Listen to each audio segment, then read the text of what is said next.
All right, everyone, welcome to game number 1 between Finland and Aftermath. Leary is in the game already, and of course, I put the Argentinian flag up. I'm like, you know what? Nikov's probably going to play, of course, and I know you guys really like your flags, so we're going to put the Austrian flag there for good old Leary. Game 1 in a best of 7, Battle of Africa 2 semifinals on Arabia. I have some things to tell you guys, too, throughout this. I have some interesting news, just some news through the grapevine, but you guys will have to hang around with me over this whole best of 7 to hear it, alright? So for Finland, they're already being lamed. Leary is stealing an elephant. He's like, alright, sooner I steal this elephant, sooner we can win this game, let's go. Oh, actually, the elephant has bailed. The elephant didn't want to go with Leary. Sad times. In the flank, or on the flank, we have Zupi playing as the Ethiopians. His pocket is the Max. Max is playing as the Franks. The flank is Velez. Velez is playing as the Vikings. And up against Velez, we have MBL. MBL is playing as the Vietnamese. His pocket is Hera. Hera is playing as the Indians. And then the flank over here is Leary, who we've talked about, who's Mayan. So yeah, my thoughts on the civilizations were correct. Vietnamese is very helpful bonus. They have a very helpful team bonus, so you know where the enemy town centers are. You can go out for the quick steal. Didn't happen for Leary. You know MBL's MBL. He's going to find something, and MBL's going to find 2 goats. Okay. Now, throughout all these sets, because they're civ drafting, when you use your civilizations, and if you win with certain civilizations is very important. Right here, the civs are better for AM, just because of having Indians pocket. Indians have tremendous eco. Indians have tremendous camels. If it's Imp Camel against Frank Paladin, Imp Camel is better. So Finlands are at a disadvantage going into this game just because of that fact right there. So I think it's really important for AM to get this win because it's kind of their expected way, or not expected, right? You can never expect it. These are really hard games to play, but they're certainly favored. And then let's say Finland wins this game. They've canceled out Indians, which is one of the best pocket civs in the game, and they also get a win on the board. So you know, they've drafted civilizations for all these games. It's very important you get your wins when you're expected to. And man, Hera, that stressed me out. Now, Zupi has had a tremendous tournament. And I know many people were surprised to see Zupi. Or excuse me, not surprised to see Zupi. They just didn't know about Zupi. Zupi was around back when I first started casting. I remember it was Nations Cup 2016, maybe? 2015, something along those lines, and he was outplaying the Max back then. He was amazing. Man, what is up with these elephants? These lures are pretty bad by pro standards. But yeah, it's been great to see Zupi back playing for Finland. No way of knowing how long he's going to be able to stick around because of real life and whatnot. Everyone's got that to worry about. But Velez and Max, they've been playing for Finland solid for years now, and Velez has really improved over this year too. That's true. Indians do get elephant archers too, chat. I actually have a video that's going to be on YouTube where the new elephant archers are used. Whether or not they're great or they're still kind of underwhelming, we'll see, but I've already recorded it. We'll have Battle of Africa coming up this weekend, and then we'll have other things saved for the midweek. Maybe a certain waller or 2. Actually, there will be 2 people who like to wall. So I'd say even starts. Leary weakened his eagle with the lame. It's not a big deal. You see a barracks right now for Zupi, so this looks like it might be man-at-arms into archers. What I really don't like about Zupi's base is this area here. There's this massive hill. His main gold's there. His 4-tile gold's there. His stone is there. Going back here isn't that good of an option. Compare that to Leary. Like, look how good Leary's base is. He doesn't have the hill to worry about. And he also has golds on the back. And actually, Hera is here with... Oh my goodness, the coordination from AM. Hera and Leary work together to kill a villager from Zupi. And there's still no... Okay, now Loom is in. And Hera just runs away. These are the types of things you have to expect from AM. They're really aggressive. MBL, though, he's going for a Drush into archers or Drush into fast castle. I've been seeing MBL do this build a lot in 1v1s too, and the militia show up. And I don't think Velez was expecting this. It's very possible that Velez could lose a villager, but all this is meant to do is to give MBL some momentum so we can wall his base. Right now, this looks like Drush Fast Castle for MBL. So it's going to be on his teammates to do all the heavy damage. Good quick walls there from Velez. He just needs to have the proper amount on wood. And he's actually made... See, this was not part of his plan. He's actually made militia defensively. It's part of MBL's plan. It was part of his build, and he wasn't idled. So far, AM looking better. Leary is just sickening when he plays straight into archers. I think that's all he's going to do today. And then we're obviously going to see scouts from Hera. The stable's already on the way. The walls are already on the way.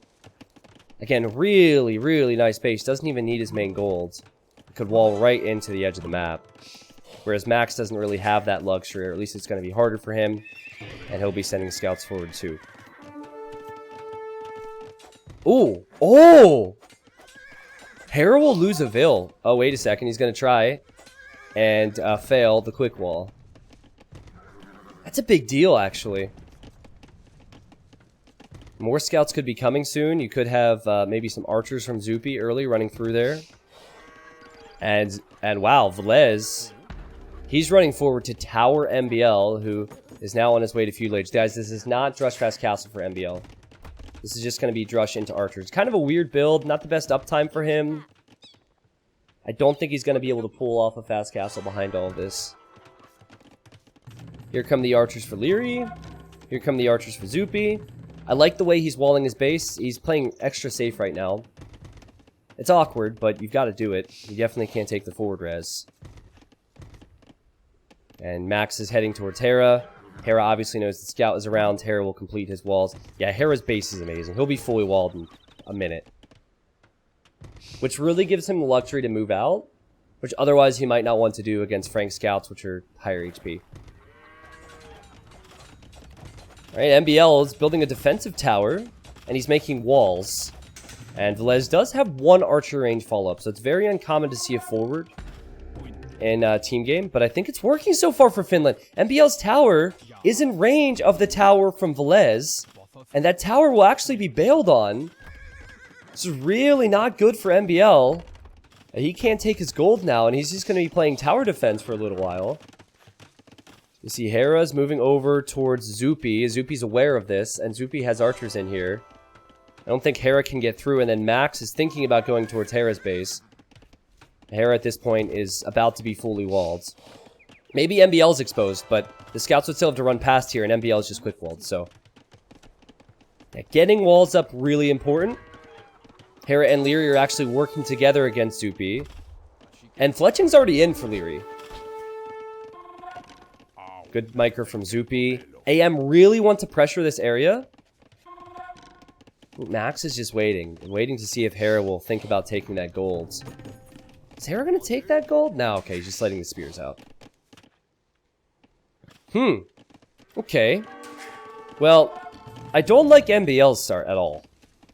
I think this is quite bad. But then again, Velez doesn't have a lot of archers, so you never know. Max has 6 scouts now, and he's outside of Hera's walls. He's here, Hera knows it. But he can't get through. Hera's sending his scouts forward. I believe Zupi's going to come over.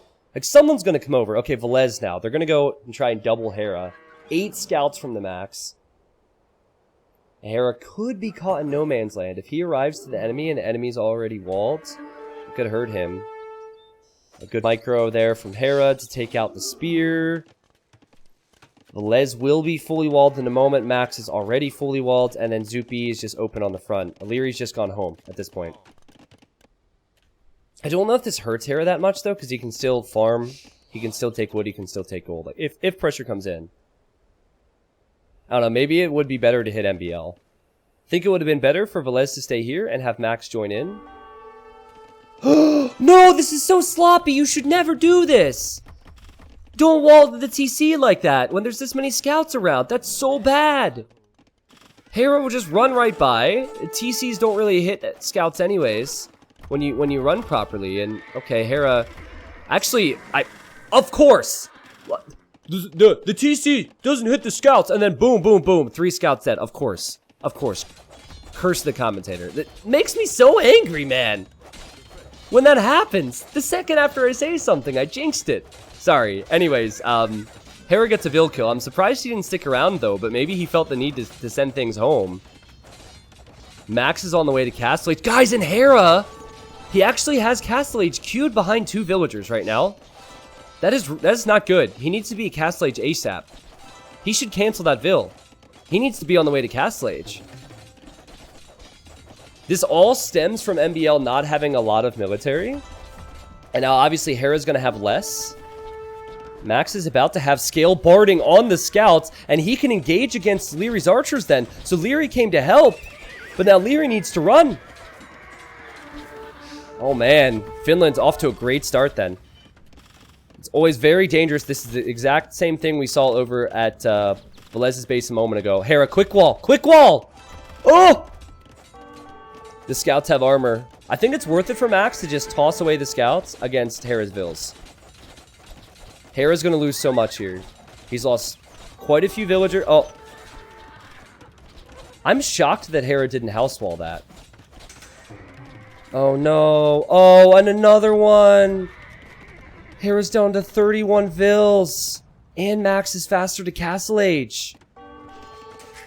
Like, I don't understand. They deleted the wall, I assume, so Leary could save his archers. Oh, man. That was really, really bad for AM. Meanwhile, on this side, it looks like there was a really awkward fight. Zupi realized that was his moment to hit Leary. I think he did well, too. Forced Leary into a tower. Only thing I'll say is that Zupi has not clicked up to Castle Age yet. He's just done so, actually, and Leary's halfway. So, Leary, he's known for going 3 ranges and carrying the team a bit. Don't know if he'll have the archer numbers to do so, especially if he loses these numbers to Velez. Finland just seem faster right now, don't they? Normally, it's AM who are punishing, and it's the other team that's responding. That's not been the case here in Game 1. AM, probably the best team on Arabia, have fallen behind here, and Max is a free boom behind this. This is dangerous. Now, you do have Indians. So, Indians supporting is going to be great. Hera has 2 stables sending camels this way, but Leary's in trouble. Many people think that Max is the best pocket in the world. I would say he's certainly one of the best. That's not even me just being diplomatic. That's just the truth. There's so many good pockets. It would be disrespectful to Viper, disrespectful to Hera, disrespectful to Yo to say that Max is the best pocket, but 3 TCs pumping out builds right now. And I think they thought twice about engaging before Zupi gets his upgrades, and they will run back.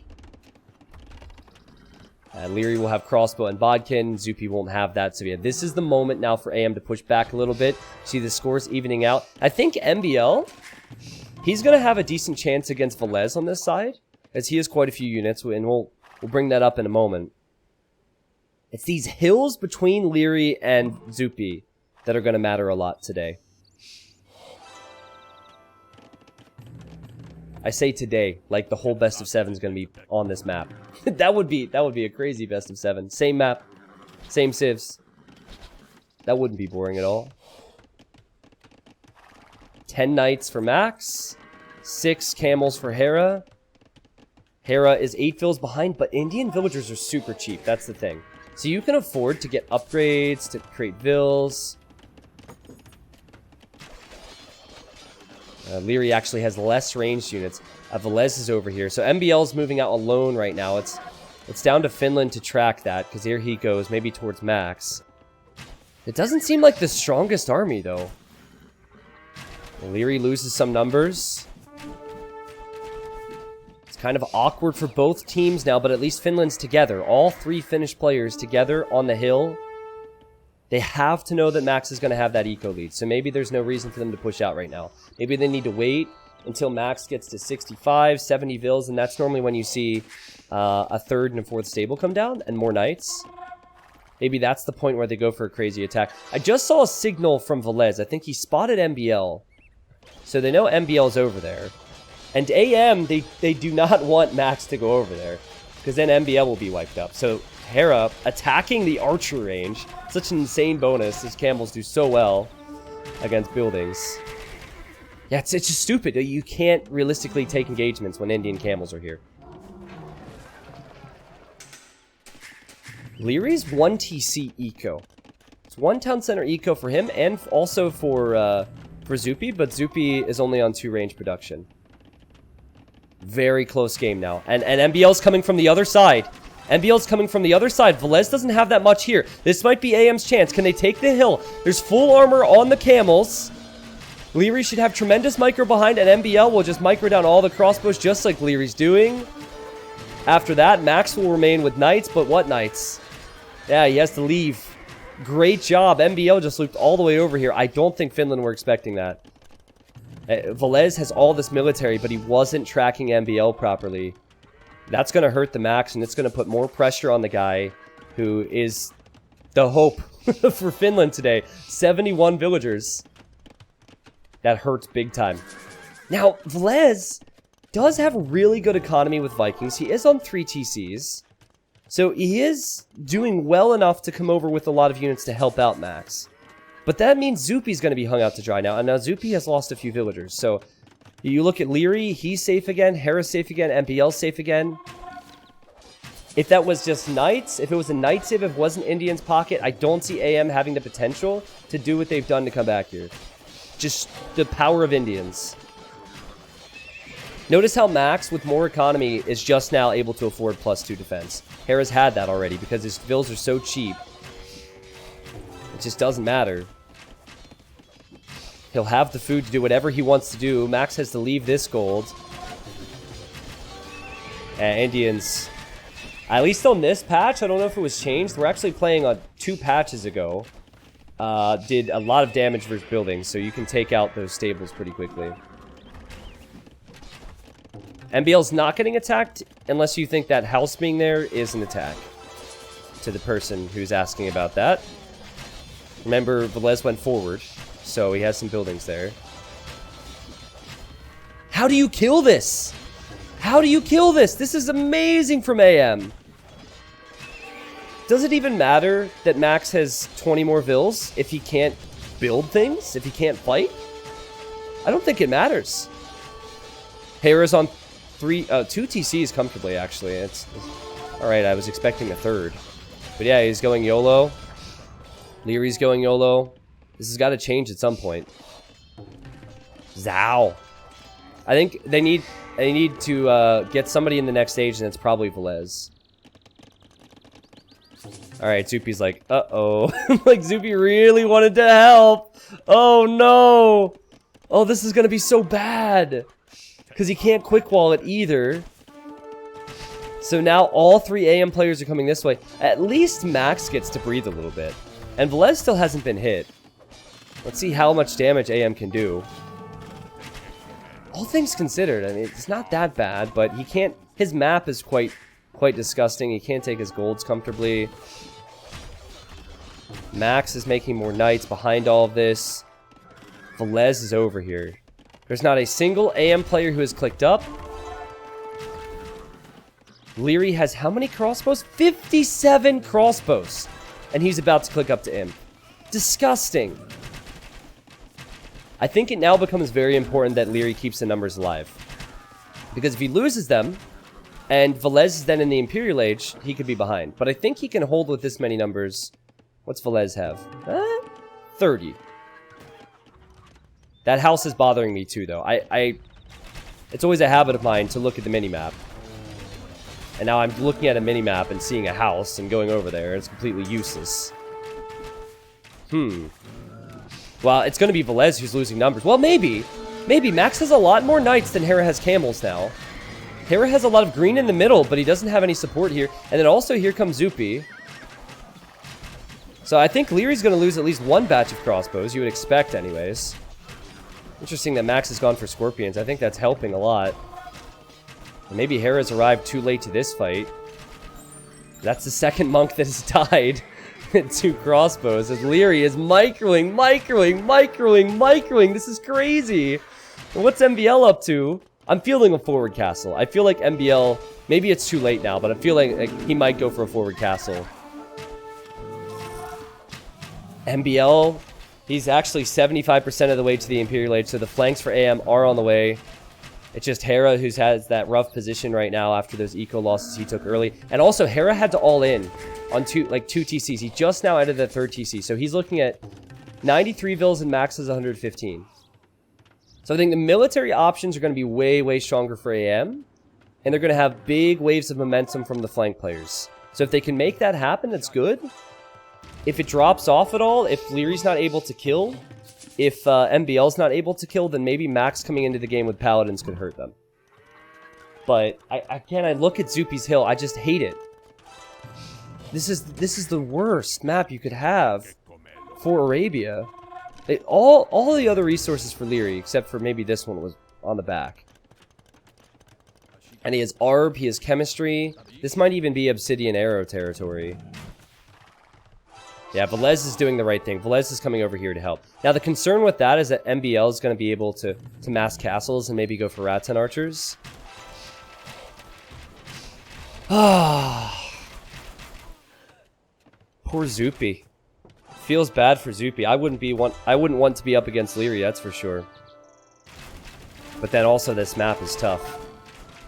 Now, guys, Hera's clicked up. Max hasn't clicked up yet, despite having more eco. He's going to stabilize. He's going to get a castle up on the gold. That's all very important. He's also snagging relics. Power of Indians with the cheap villagers. I was concerned for Hera, but he did a great job fighting back for his team after that loss right before Castle Age.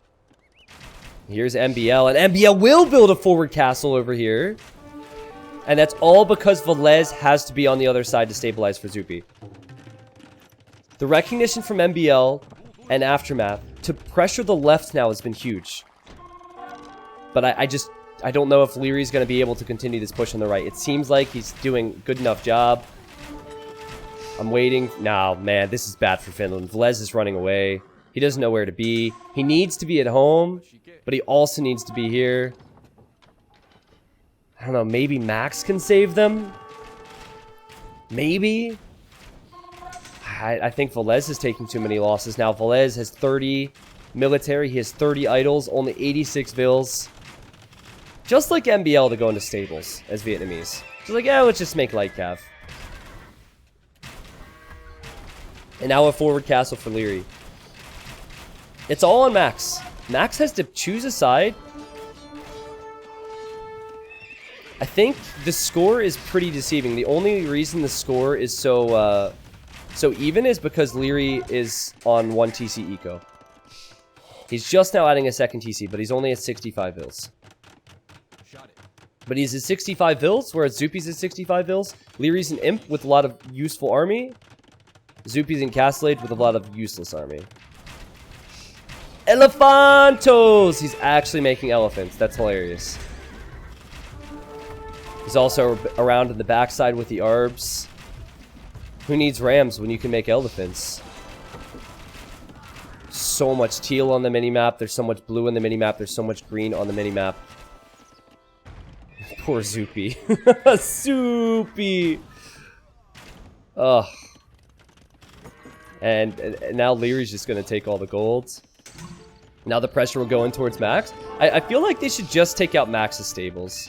They see the castle. And now a castle around Max's farms. Wait a second. Are they going to... Okay, or they're going to take out the castle instead of taking out the stables. And it's working! It's working! Does he have obsidian? He has to have obsidian. He has obsidian arrows. As Nikov would call them, Bombard Arbalest. One of my favorite quotes from any pro players. I don't know why Mayans needed Bombard Arbalest. It's one of my favorite quotes ever. Because it's true. Mayans are already really strong.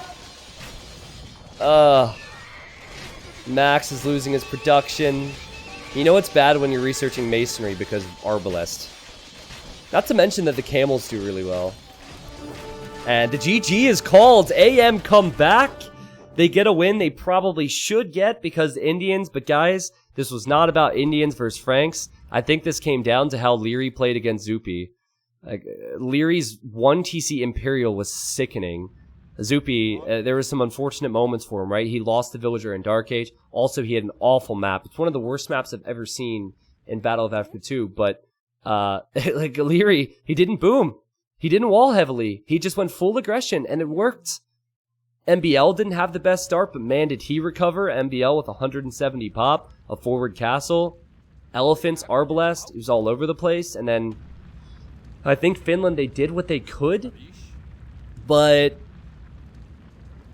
since Leary was so dominant on this side, and since Hera was able to recover with Indians, it's always going to be tough. I think, again, if there's any other civ at pocket, I think Finland win from that position. But with Indians, Hera was able to get enough to accompany Leary. You have the boom potential to get back into the game, and then you have the saved resources because the bills are so cheap to get early armor. It's too difficult. So, I bring this up. There were 4 global bans in the Civ draft. I'll show you that in just a moment. I want to show you these statistics first. Like, yes, there are strong civilizations, but you get to pick civilizations and ban civilizations, so you can't just say, like, oh, Indian Civ win, because Indians could have been globally banned, right? It was globally banned in the previous series. Max had more of every resource. It wasn't a lot more, but he had more of every resource. Still wasn't able to win the game for his team there. Hey, here's the Civ draft, right? So game number 2 is coming up. There are a few possible maps, but before we talk about that, I just want to show you the global bans. There's some surprises here. So, Saracens was globally banned.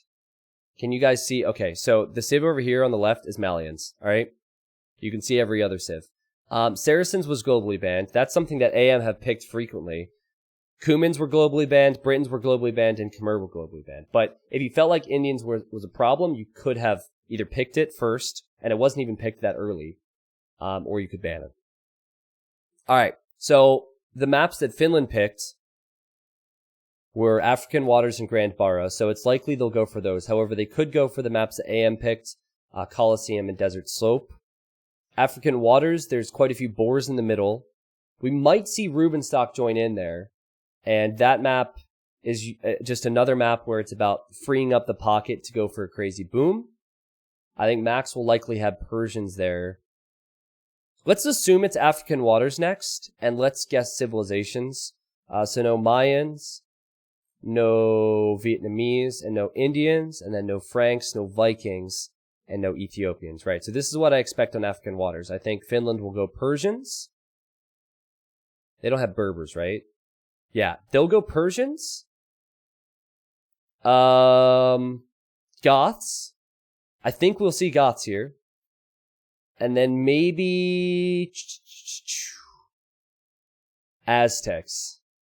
I'm not too sure on the third pick, but I think we'll see Persians and Goths on that map. I think for Hera's team, we'll probably see Japanese, Berbers, Celts. Yeah, that's my thought. I think Hera will play Berbers. I think we'll have MBL play Celts or Japanese, and then maybe Nikov or Leary. I think Leary might sit out for that map. That's just my guess. I can break it down more when we get into the game, but game number 2 will be starting shortly. You want Nikov? I'm sure Nikov will play. Nikov is probably worse on Arabia than Leary, arguably better than MBL and Leary on hybrid maps. So Nikov will definitely play today. AM are just so stacked. They're an incredibly stacked team. They have 4 players in their team that are top 10 players, probably. So, I mean, you might be able to argue 1 or 2 aren't in the top 10, but I think it's pretty certain that, like, Nikov's probably top 10. He's the only one who you might ask a question of if you're talking 1v1 skill. And then Hera, Leary, top 5. MBL, top 5 probably. Maybe he's like 6th, 7th, 8th, something around there nowadays, but quality stuff. Oh, and then you have Hart, who's the best cheerleader from the bench, exactly. Hey, Elsad, hey, Kaluk, and hey, Patty, thank you guys for the Twitch Primes. MTG Shadow, hello, hello. Hey, Moots. Project Belgium has been enjoying the whole show today. It's awesome. Pratish says, you ignoring me, huh? No, I actually didn't see any of your other messages. But hello. I was not ignoring you. I was casting. Sorry.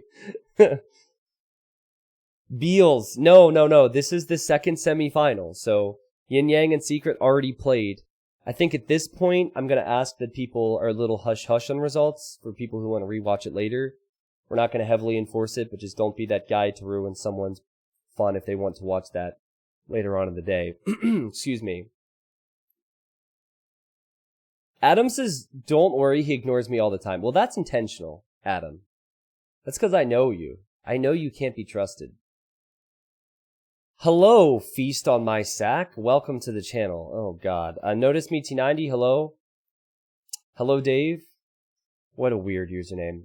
Sentient Slots, thank you for the resub. Hey, what's up, T90 watcher? You're welcome for the show. Welcome back. Thank you for 20. I wonder why he created his Twitch account. Do you think it was to watch Bob Ross? Actually, if he's a good troll, he'll say yes. Thanks for the long-term support, T90 watcher. You keep trying to fast forward because you've been watching VODs and YouTube recently. Yeah, you can't do that, sorry. YouTube's getting the live experience with the downtime in between games. But, again, I don't know exactly what map will come. If it's African Waters, I briefly talked through the civilizations we'll likely see. But it could be any of the 4 maps that have been picked. I mean, I'm not saying Bob Ross is bad content, that's all. Hey, Sloppy Gator. Normally, I would want gators to stay away from me because I live in Florida. But, you can stick around. What is better, arbalest or plumed archers? It kind of depends. Like that, the thing is, you can't compare the stats of the unit. You have to compare how you use the unit and how you get to the unit. So, plumed archers, you need to have multiple castles, which takes a lot more economy than going for arbalest. You can get to arbalest faster than plumed archers. So, the answer is, it depends. We don't see the emote used too much, but there is Cool Story Bob, which is a global emote. All people can use that. And we also have T90 Story, which is literally my face put onto that emote. It's my face with Bob Ross's hair, basically. But I haven't been telling many stories today. Looks awful. It's funny, but it's not a very flattering photo of me. Where's Dave? I think he's picking up his wife at the mall. But I'm not sure. You'll have to ask him. I saw him around earlier.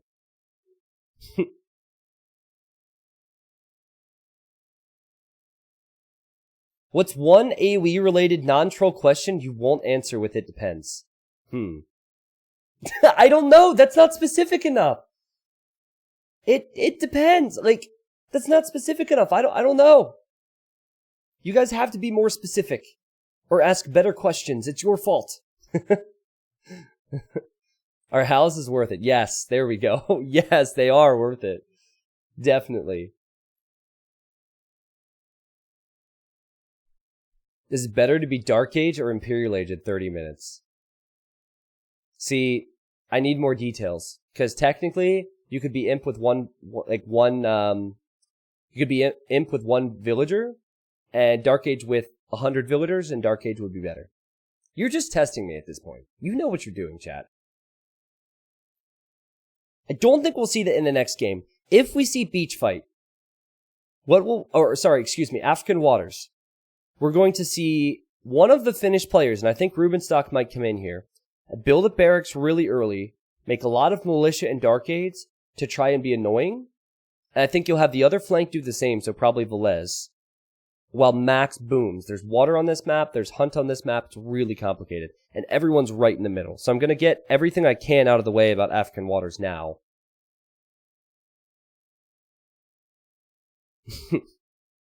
Nice try, Ghost of the Elder Ones. Guys, I'm not stealing content when I say it depends. It's because it's the best way to answer a lot of questions in Age of Empires. It's like saying that I'm stealing content by using it depends when it depends is like, let's see. Actually, I can't think of an example. It's like saying that I'm stealing content for casting when there's another caster. That's basically it. Yeah, Dave. Dave just got called out, and Dave said they're 10 IQ. Feels bad. I'm gonna lose the lawsuit. I know. I'm terrified. You know what I really want, though, is for there to be less delay in between games. We've been waiting, what, like 8 minutes? 10 minutes now? I have no say. But I'd really like to cast the next game.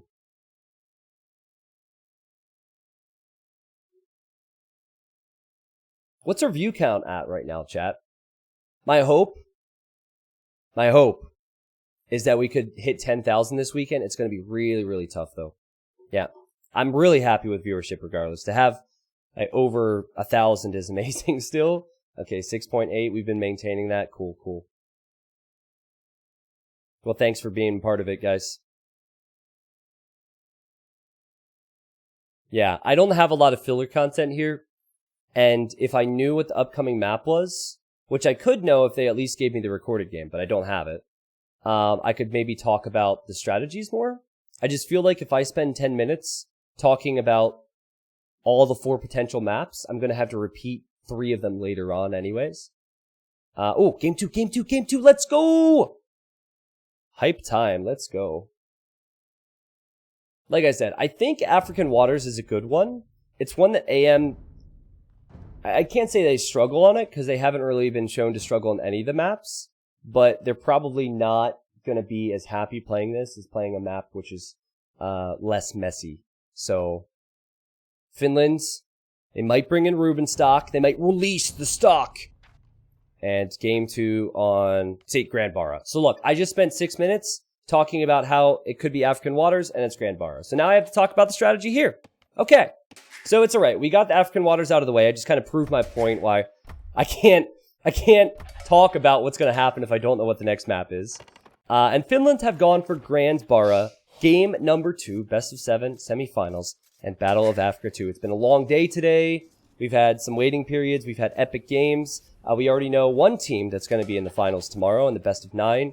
We're looking to find out the next one. Now, Max is Hun's pocket in the yellow. All right, I was not expecting to see Huns here. And then we have Velez on the right side. Velez is playing as the Spanish. On the left side, we have Zupi. Zupi has gone for the Malay. Hold on, I need to just show you this. Scout fight between Velez and Hera. Okay, so the reason Velez took... Oh, that was amazing for Velez, actually. So he took the fight as long as he did, knowing that Hera would likely send a Vil out. When the Vil arrived, he ran back, but he still gets to steal the goats. Not bad. But yeah, on this side, Zupi's playing as the Malay. Up against Leary. Leary's playing as the Chinese. Then we have Nikov, who's pocket, and he's Toot. Nikov, Tootens. That's funny. Okay, wait a second. So Byzantines, Teutons, and Chinese. Fascinating. I've never seen the Civ matchup on this map before. I see Leary stealing some goats right now. Or maybe he's getting his goats back. That might be more likely. Yeah, I think those were originally his. This is what I expect from the flank. Leary, archers, archers, archers, and boom. That's what he did in game 1. That's what he's the best at. Zupi will likely do the same with Malay. Chinese against Malay, pretty close with those bonuses. Malay advance faster to the next stage. Chinese overall just have a more solid eco and more options to transition into later. From the pocket, we're going to have Teutons against Huns. Teutons do not get husbandry. So that will hurt. We'll probably see fast castle from both players. Teutons do have the cheap farms though, so the eco is great in that aspect. I'd expect Max and Nikov to be an interesting battle to watch throughout this one. And then on the right side, we'll be talking a lot about the right side, because Hera could go fast castle into crossbows or skirmish versus Byzantines, or he could go for fast feudal. If he really expects that Velez is going to try and get to conquistadors, Velez is going to have to wall, and maybe Hera could go for some type of a strategy to counter that. Or he could just let it happen and try and gain a lead. There's there's not a lot of gold on the outer ring, so you do have to chop your way to the middle where most of the gold piles are. So a strategy for Hera could be to go fast castle, and try and get archers in behind here. Meaning Zupi might build his castle comfortably, but then he can't expand. I think that's probably the play Hera would go for.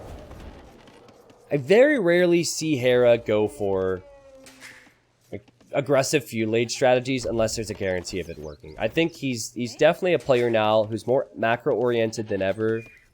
And I think the safe play is just to go FC and boom. So we'll see a lot of that.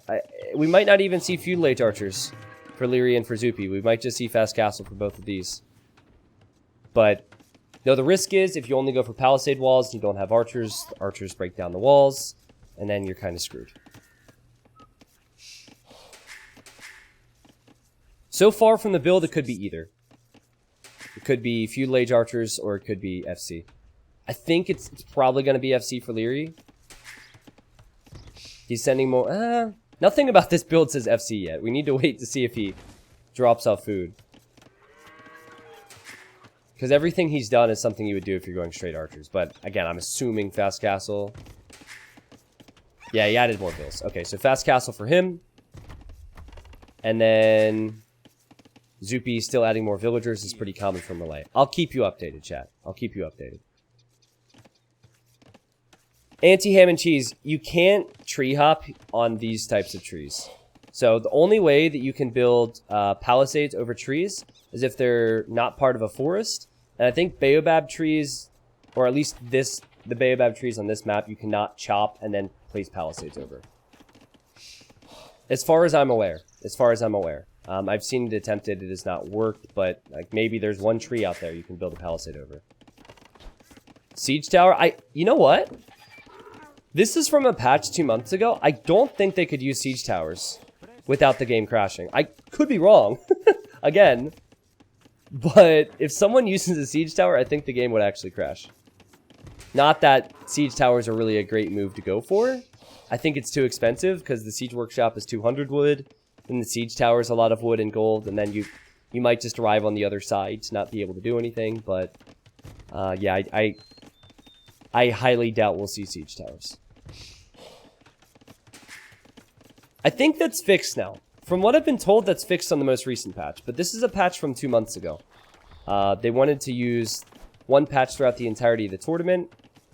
And the update that came last month was unstable. And while they recently did do a hotfix, that was just the other day. I haven't heard a lot of complaints about that hotfix, though.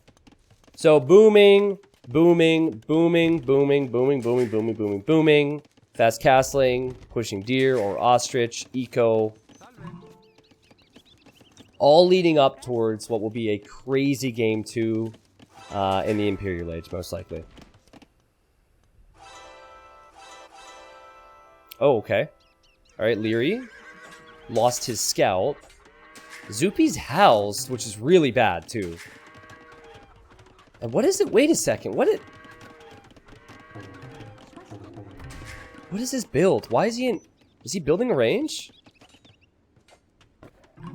This is a weird build for me. I don't understand what he's doing right now. I mean, there is a build order with Malay.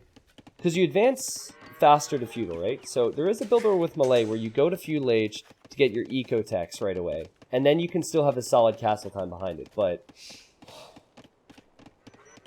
okay, you know what? I'm wrong. I think a lot of these farms were placed after horsepower. So this is that build. I just got confused for a moment. So he's gone fast feudal into a ton of horsecollar farms, which will last a very long time.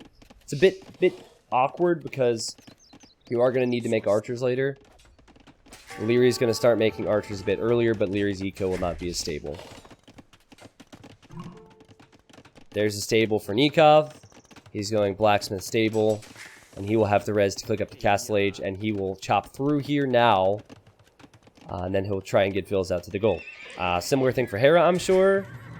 Hera has the one range. And Hera's on the way up. Yeah. So the reason Velez is later than everyone is because he's going for Market Blacksmith. And because he had to send a few extra villagers to stone, so he went up to Feudal Age later. He's actually going to Stonewall here, so play that safe. And then go up to Castle Age now. I think Hera and Nikov have to do a good job at stopping this castle from being forward. If you get a few military units out, it can't be forward. And it has to be here, instead of here, to protect that gold. Leo, no, they're playing on the patch before Malay were bugged. This is 2 months ago. It was last month that Malay were bugged. So this is a 2-month-old patch. Which also means Persians are stronger than they are currently. And there are a few other things too.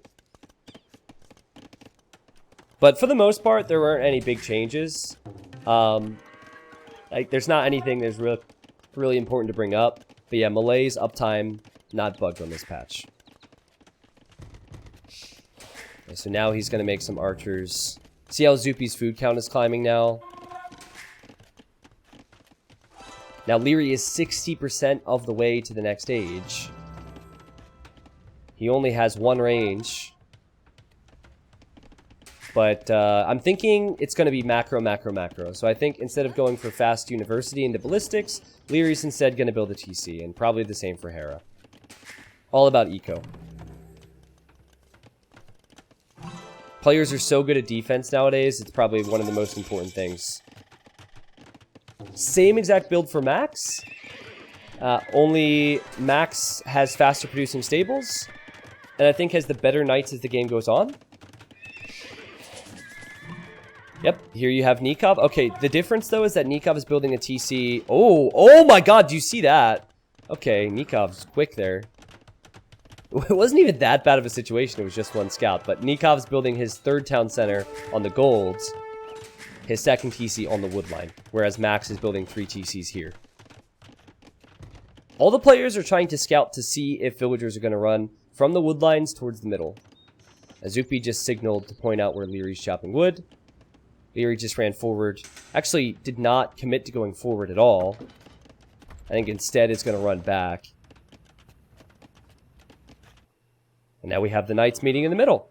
Now, where's the castle going up? The castle's going up here. I think Hera could have... Oh, he didn't chop through yet, actually. So that's either unfortunate for Hera, or maybe he just wasn't focusing on where he was chopping. But this is what Hera would have wanted to avoid. That castle is going to protect the golds. And now the conquistadors will be coming out. Zupi later to Castle Age, but with really good economy. So he's now in Castle Age. He'll get crossbow. He actually does not have the res for Bodkin just yet, but I'm sure that will come in. Now, Finland are offering less with military right now. It takes a while for conquistadors to mass, but conquistadors are incredible when they are massed. Ooh, wow. Oh, man. The Max is going into Hera's wood line. Oh, I mean, this is good for Hera. That kill or almost kill is nice. But this is going to annoy him. He'll lose 1. He might lose 2 villagers to this. Probably 2. 2 villagers down. And he's been distracted.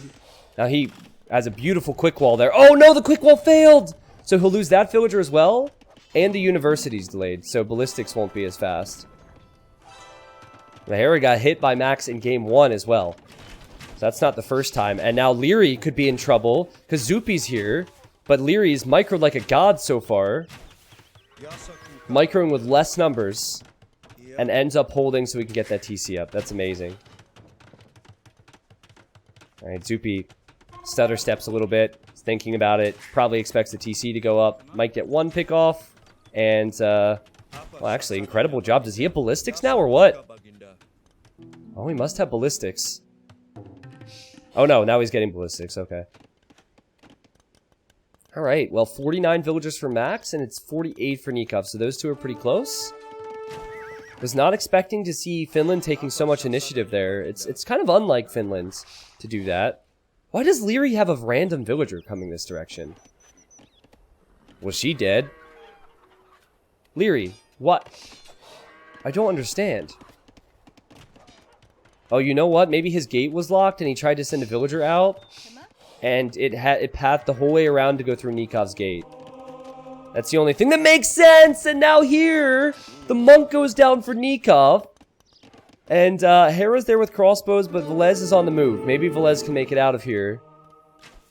Hera gets a pick off. Okay, so it wasn't the end of the world there. But I'm just seeing a lot more of these small engagements go Finland's direction. Nikov has 0 kills and 6 deaths, so he's lost some of his knights, lost some of his monks. Economically, Zupi, 43 villagers. And it's 42 for Leary. Oh, sorry, excuse me, 52 for Leary. So he's behind there, but he's also had more military. So like I said, for AM, it's pretty common for them to go for TCs and 1 range over going 2 or 3 ranges and no TCs on this map. They prefer the economy.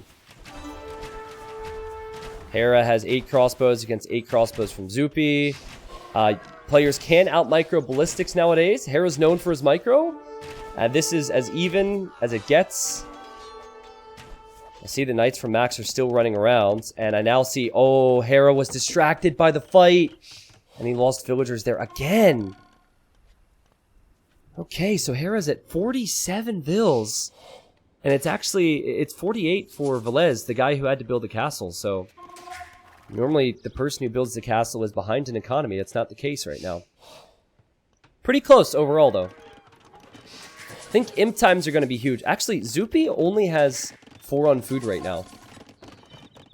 That's a bit of a concern. Is that real? 6 on food? No way. It's 26 for Leary. If we're talking imp times, Leary's going to be way faster.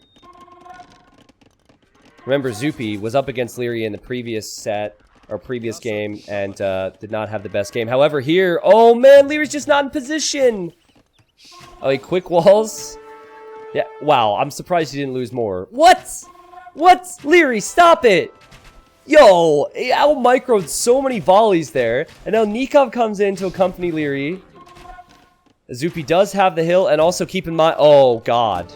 Nikov just got brutalized there by the Conquistadors, but a good teamwork at least from Leary and Nikov, an amazing individual display from Leary. Like, how did he not lose more there? That was incredible. What a nerd.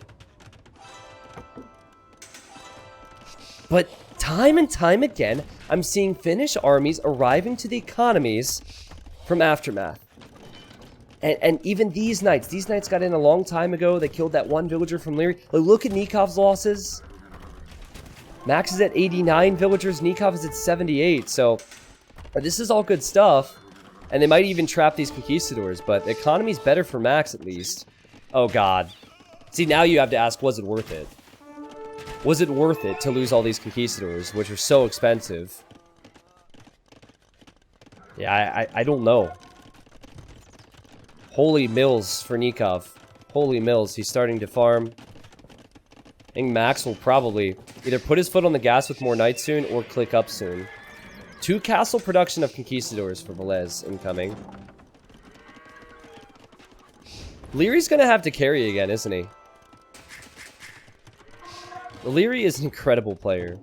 For those that don't really know, Leary's probably the least active out of all the players in Battle of Africa 2. Like, all the players in the main stage, or at least in the semifinals. He probably plays the game the least, and still he is amazing in every single game he plays. The guy probably closed Dota 2 minutes before he started the semifinal, and here he is. And I've spoke to other pros about it, and they're like, well, you could argue that Leary might be slightly better if he were to play Age more often. As long as he's playing other games a lot, as long as his mechanics are there, and he has a good game sense in AoE too, he's still going to be tremendous. And I think 2 years ago I wouldn't have agreed with that, but nowadays I've seen Leary's consistency. I think many people just wanted Leary to be #1, you know? And maybe you need to be more active for that, but yeah, nothing but praise for this guy, for how he's played. He played well in Hidden Cup 3, played well in Red Bull Tournament, and now Battle of Africa 2. The guy's Hera is on the way to the Imperial Age. It's very cheap to do so with Byzantines.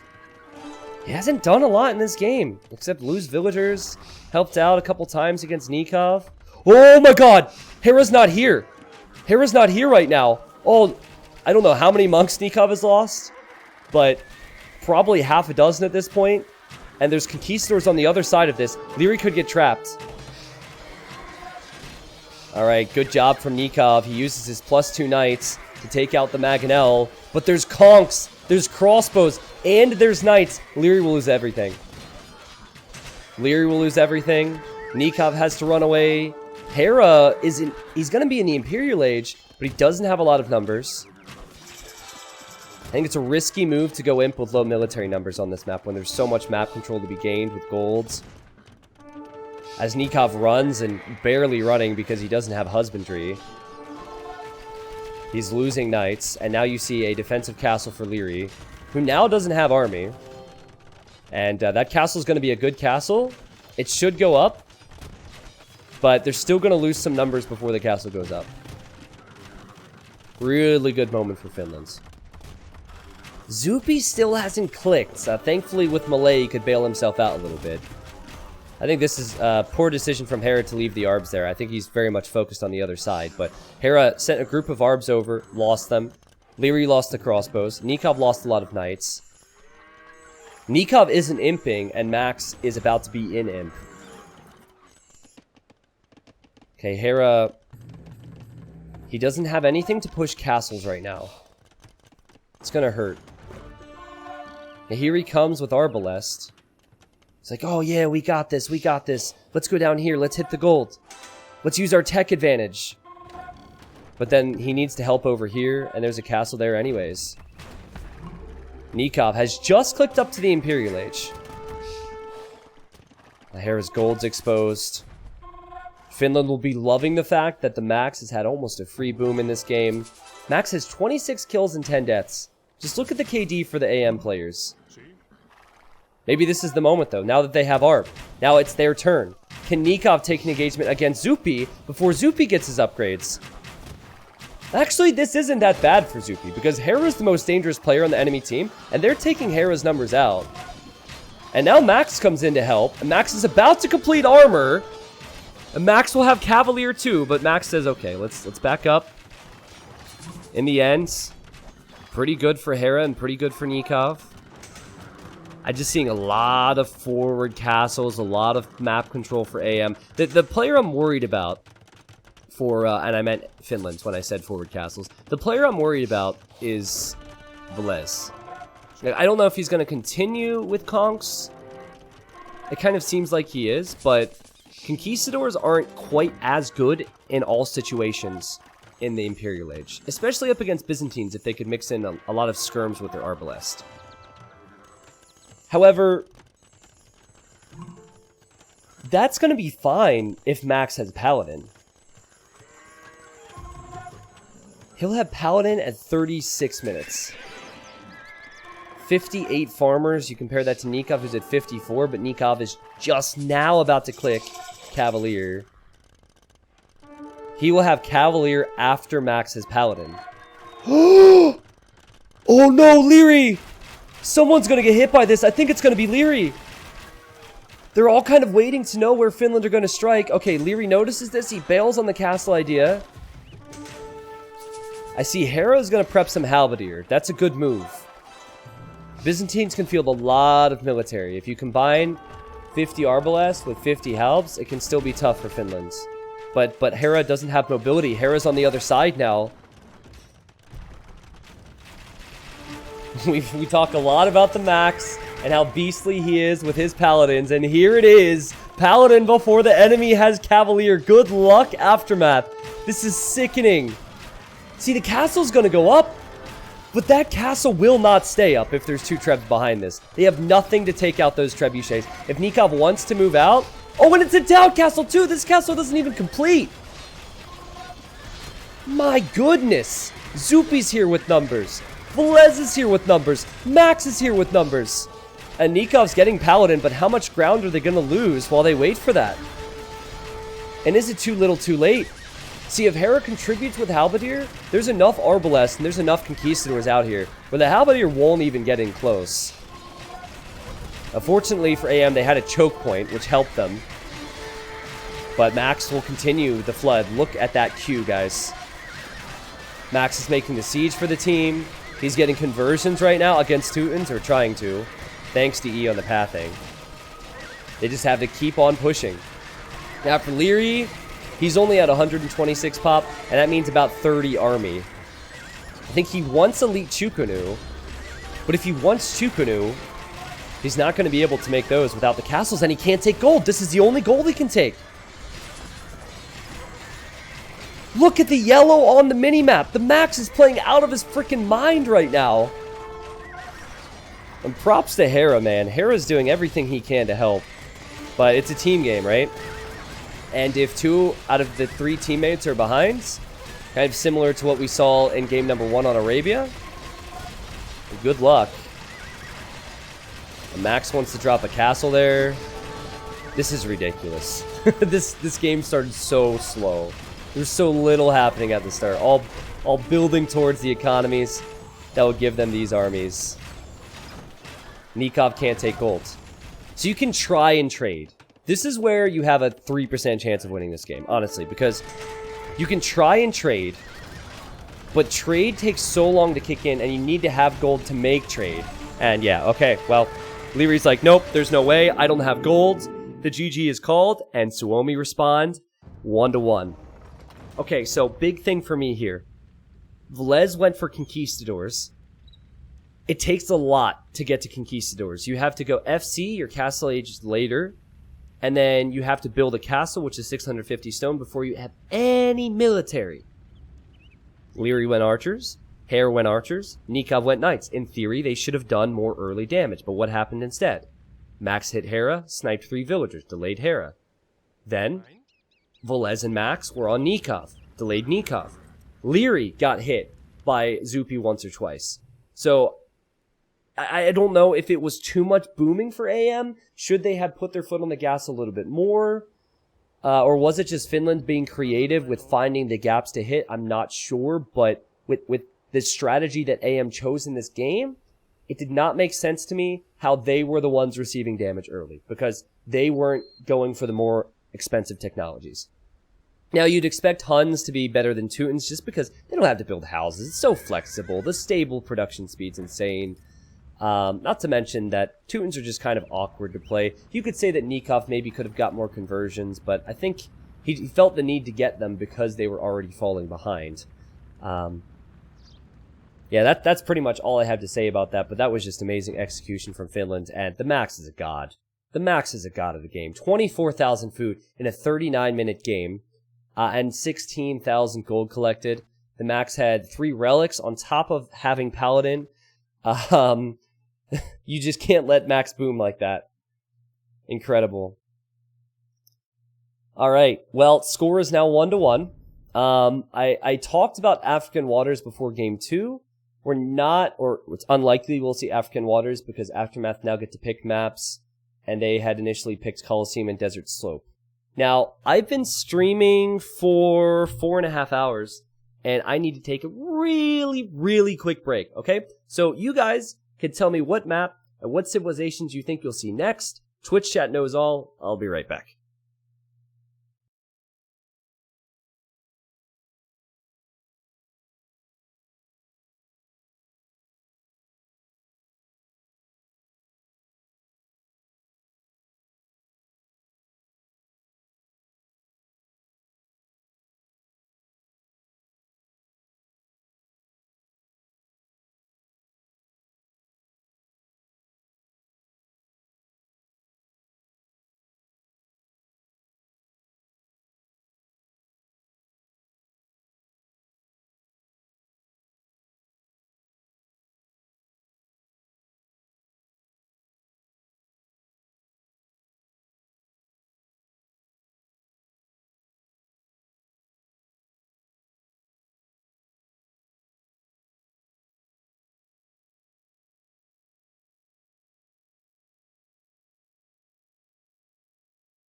Alright, sorry boys. Lorena wanted something, if you know what I mean.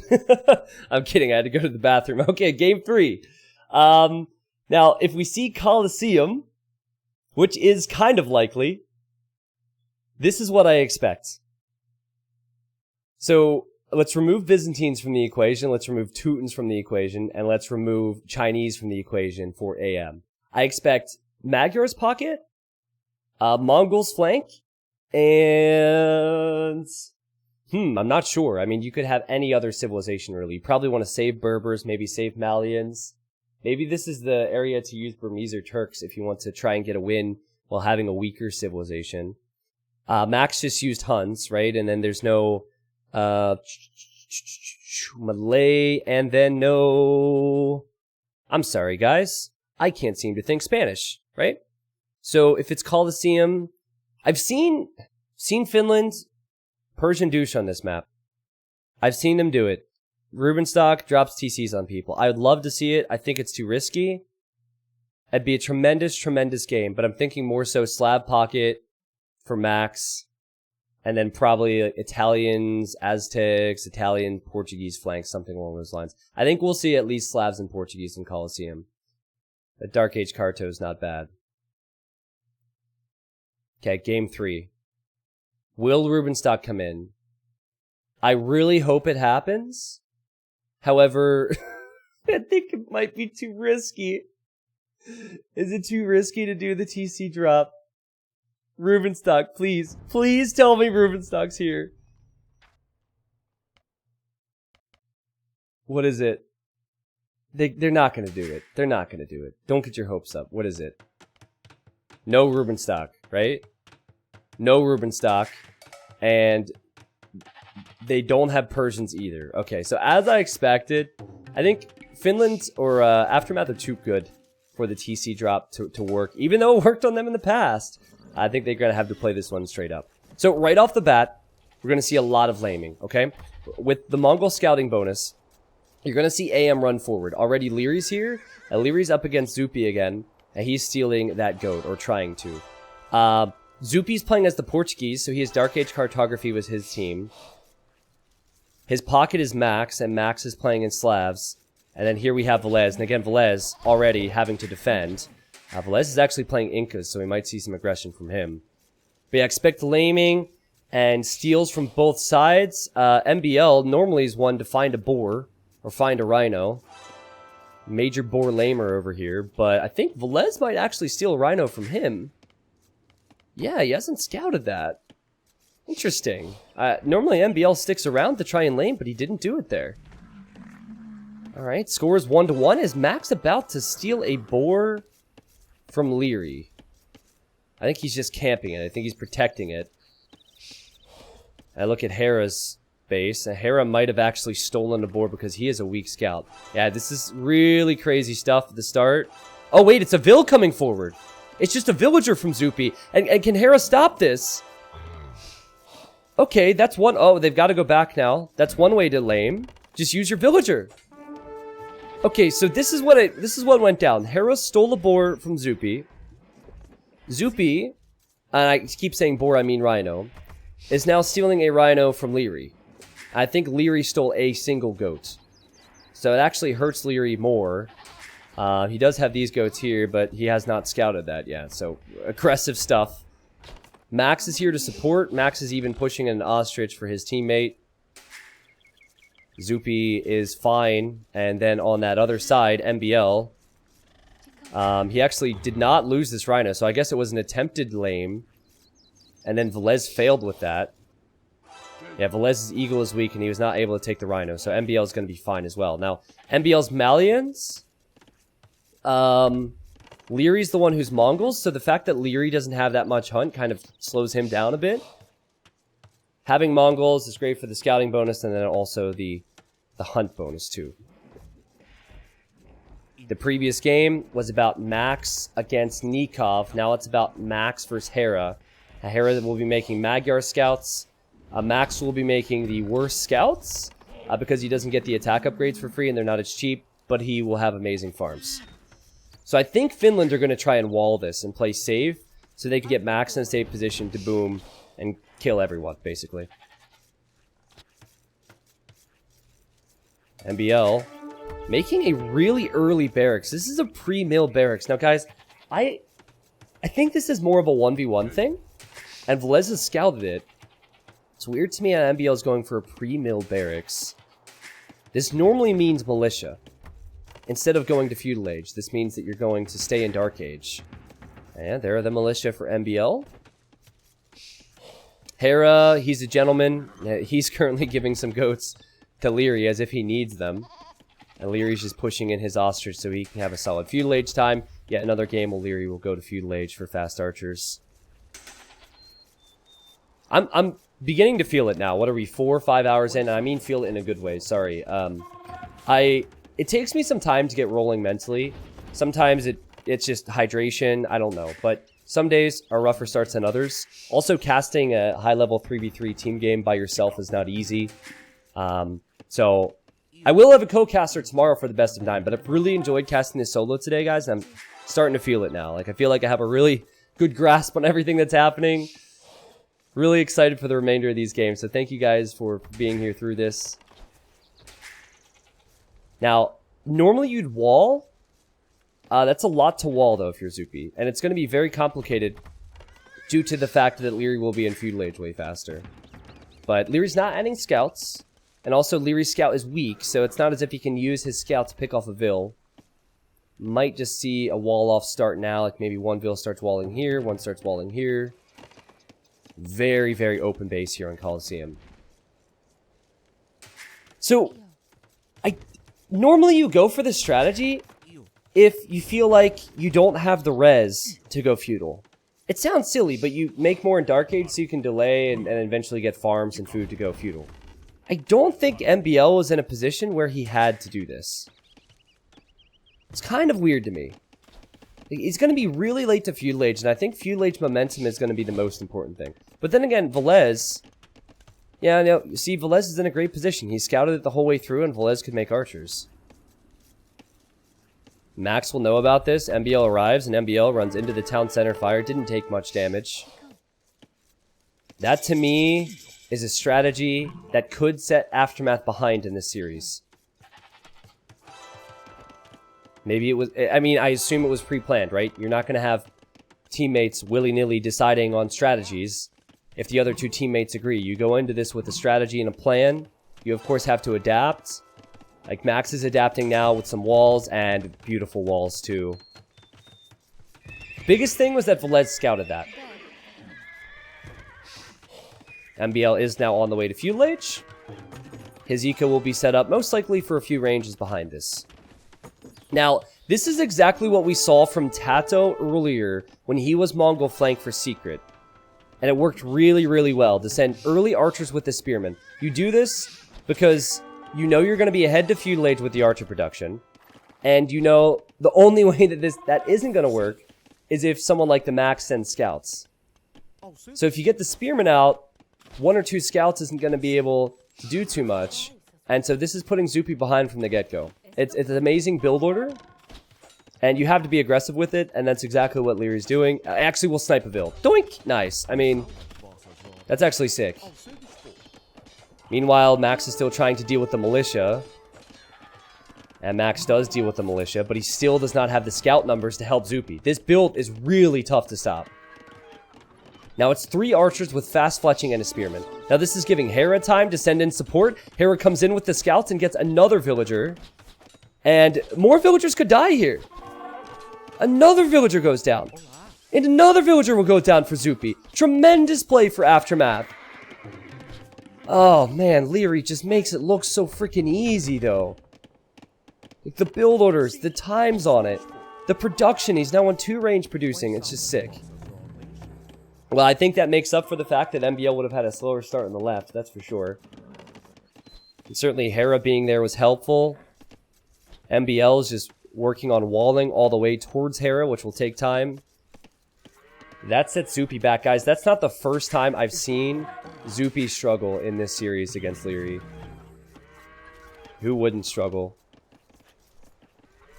Now people are saying, maybe best pocket in the world for Max? The best flank in the world for Leary? I mean, there's an argument to be made there. Leary's a beast. The Herald will be loving this because it puts a lot more pressure on Max and it puts very little pressure on him. However, here comes the Max. Did he spot that? He spotted that only because of the Mongol scout bonus. He would not have seen those scouts from that distance if it wasn't for Mongols. So great awareness from Leary. Uh-oh. Uh-oh. Uh-oh. Uh-oh. Uh-oh. Velez is here. Well, they'll see that. What did they do against that? And now Max is going to be hit too. So both the pockets are going to get doubled by archers and scouts. Oh, this is not a good position for Max to be in. He has to make some house walls so he can get the tower up. And here you have Hera. MBL can't really help right now.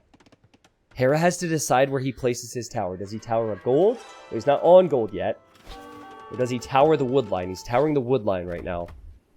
And then Max already went to stone. It's like he thought 3 steps ahead. And already has a tower on his wood and that stone. So Hera might end up sending a lot of his military back here. At least the new units have to stay. Max might be better off because of this. He has more farms working right now as Slavs. He just has less scouts here, right? Zupi has towered his gold and he's on the golds. He just needs to play very, very cautiously and safe against Leary. And Leary will see the tower on the gold and know the wood line's exposed. That's really bad for Zupi. I just really like 16 times because of how crazy this game is. Oh, he's got to reposition. He's got to reposition. He's hunting now. He's hunting for Velez and he's hunting for the Max. Because he knows all this pressure could go right over to Leary's base. Now, Hera's done a good job finding them. MBL is here and Leary's here. And Leary's here is... Oh my goodness. Look at that KD for Leary. And Aftermath are tracking this. I just noticed that Max swept in with 3 scouts and will kill an archer from MBL, but I don't think that's the end of the world. I think as long as Hera gets rid of the archers here, the scouts from Max aren't going to be a real issue, and they do that. Sick play from AM. But the big thing for me is just Leary's opening. Leary's opening was incredible. It left Velez scrambling. Or not Velez, excuse me. Zupi scrambling. Now, I think Velez is better off than MBL. I think he might have a faster castle time. Just slightly. He also has more military units. Though MBL is going to regroup with all of his forces in the middle now. So there's some real potential here. And also, there's at least a team wall. Oh! Hera! No way! Oh, this could be... This is just unnecessary. Like, Max at this point... He knows the team is behind, so he's like, here, I'll try and do as much damage as possible. And he actually got through. Man, that reminds me of game 1, almost. Not something you'd expect from Hera. Not the worst, because he'll have a ton of scouts after this, but unnecessary losses. He'll know that. What was that? 3 villagers down, and now Max is, okay, not going to be able to make it back in. Now they're still fine. They're still fine. I think Max... He's going full tower defense, which is quite bad because it's a lot of wood to make the towers. Plus, you have villager time spent on the stone. So economically, it's not great. Hera will still have so many scouts behind this, and Hera's going to go castle. How Hera was able to have the res to beat Max to the next stage is pretty incredible. I think Max tossed away too many scouts, whereas Hera kept his units alive. He only has 4 deaths. But Hera right now, like... Dude, you just need buildings. There you go. There you go. MBL's on the way up. And yeah, Velez is slightly faster to Castle Age. But Leary's going to be in Castle Age. Is there any way back here for Finland? Like, I was thinking a lot of eco damage on Hera's woodline. Then maybe, but... Max isn't up yet. Alright, well, that was an interesting engagement. MBL's kind of stuck here now. You know, like... I think the last thing Finland wants is for Velez to have to leave that gold. Yeah, this is worth it. This is worth it. If MBL stays here as long as possible, it's worth it. Especially with the Vil picks. As long as he's reinforcing behind this. Great job from AM. Here comes Leary with crossbows. Guys, Leary has played so good today. Hit the right spot. He knew Max wouldn't be expecting him. And now MBL and Hera, all they should do is just stay here as long as possible. You have the eco lead. You'll probably be to a 2nd and a 3rd TC faster because of the Castle Age times. Just stay here as long as possible and be annoying. Make it so Velez can't run forward. Make him have to deal with you.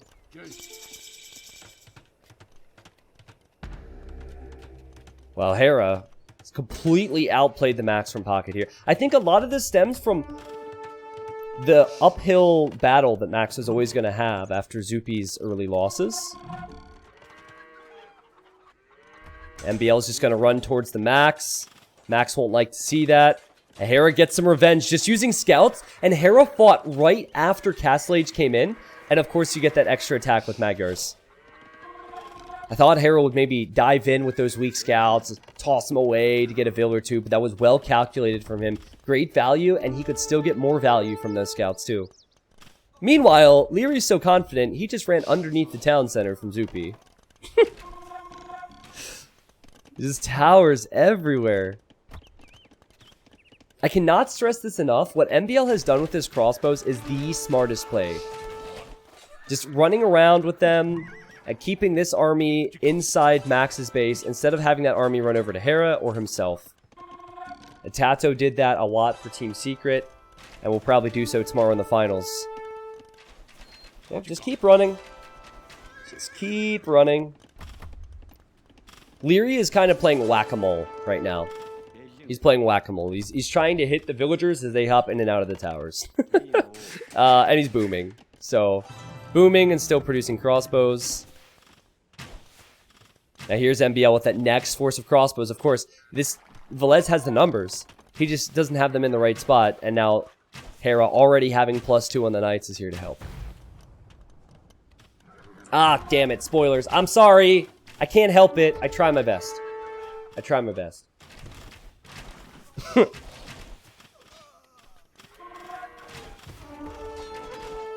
So, you need a fight to shift things back into your control if you're Finland.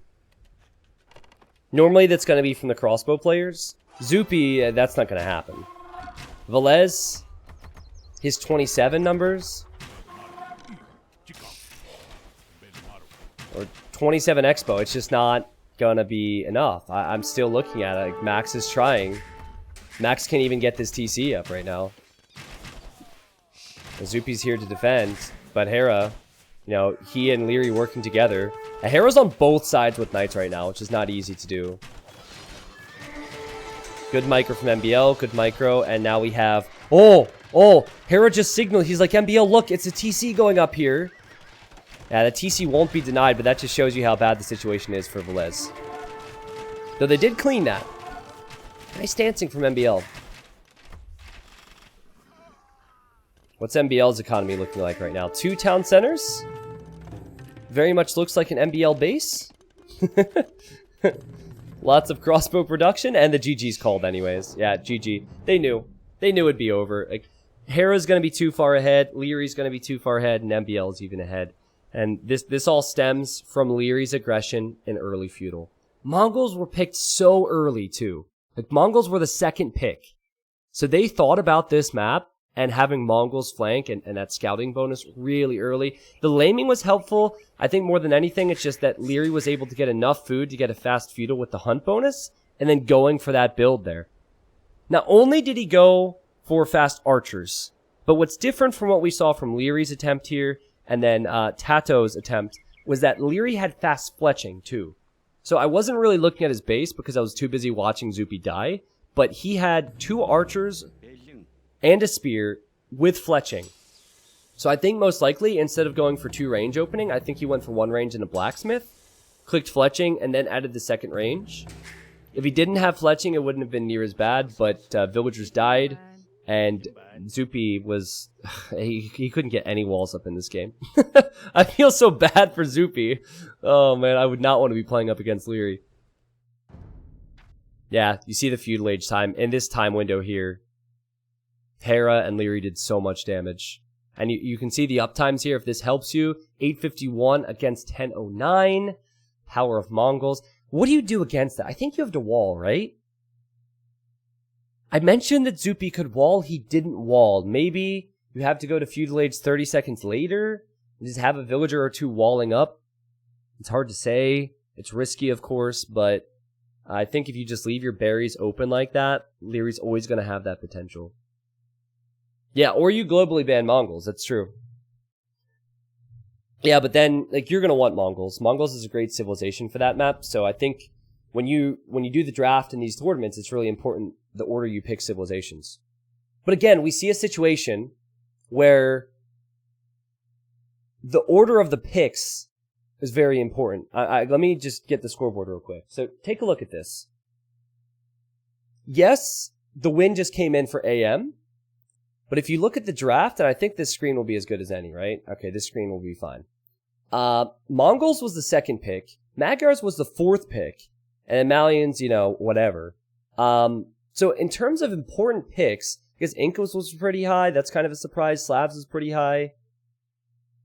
I was initially gonna say that I feel like AM used some of their best picks, some of their earliest picks, and that they might drop off for them with future results. But now that I look at it, it's not really the case at all. It's like Incas, Slavs, Portuguese were in the middle. Then you had like 1 or 2 at the beginning for AM, and then you had Malians. So, anyways, scores 2-1. I can speculate a lot more now though, because we're gonna have game 4, and it will be either on Desert Slope or African Waters. Now, if we get African Waters, I talked about it about an hour ago. And I think civilization-wise, we're going to see Berbers, Celts, Japanese for AM. And I think we'll see Persians, Persians, Aztecs, Goths, most likely. Actually, you know what? That might not be a bad one for Bulgarians. Maybe like Persians, Bulgarians, Goths. And then obviously if we see the other map, which is, did I say, I think I said it already, right? Desert Slope. Then on Desert Slope, we'll see the remaining civs. That's just my guess. If we get to game 5, they pick more civilizations and they pick more maps. So that draft is just for the first 5 games. I understand it's pretty complicated, but yeah, that's how it works.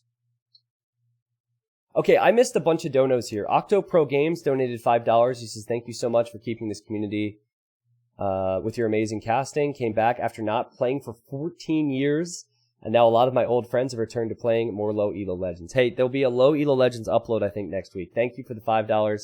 That's great that you and your friends are playing again. Jory donated 25. What? And says, a lovely stream, lovely casting, keep on going. I will. Sorry I was 40 minutes late on that. I'm going through subs and donos all in between games so I can stay focused on the casting. Thank you, Atri, for 15. Thank you, Bara, for Twitch Prime. Radicti for the Twitch Prime. And Hudhis, welcome back with Twitch Prime. And JT Cruel. Yeah, I will choose to explain the draft if we get there. Alright? If we get to game number 6 and 7, I'll explain everything then. Because there are a few things I need to brush up on as well. I don't want to misinform you guys. Who do I think is the most handsome AoE player and why Belgium? Honestly, he's a pretty attractive guy. I'm not gonna lie. I mean, a little bit of cap of pride there for Project Belgium. He's got great skills. He's an attractive fellow. I'm gelling. Okay. I like how quick people came with it. I like how quick people in chat were like, no. This person. Okay. How do I convince my friends that I play games with that this game is fun and will have a blast playing? Some of them played StarCraft 2, but they just don't want to hop on the AoE train. Help. How do I convince them that AoE is fun? I mean, you can't really do that. Unfortunately. I don't think you can do that. I just try and get them to play a casual game against the AI, and then maybe they'll get hooked. But if they're like my friends and they're just like, nah, that doesn't interest me, then you're kind of stuck. My advice would be to find new friends. Interesting question. What do we have here? Another question. I mean, you have a friend in me, okay? You have a friend in chat. We stay here for casting, but question how many people sleep to T90 Official's beautiful voice. Okay, the Octo Pro Games donated and he wants to know. If you have ever fallen asleep to one of my streams or videos, type a 1 in the chat. If you have never fallen asleep to one of my streams or videos, type a 2 in the chat.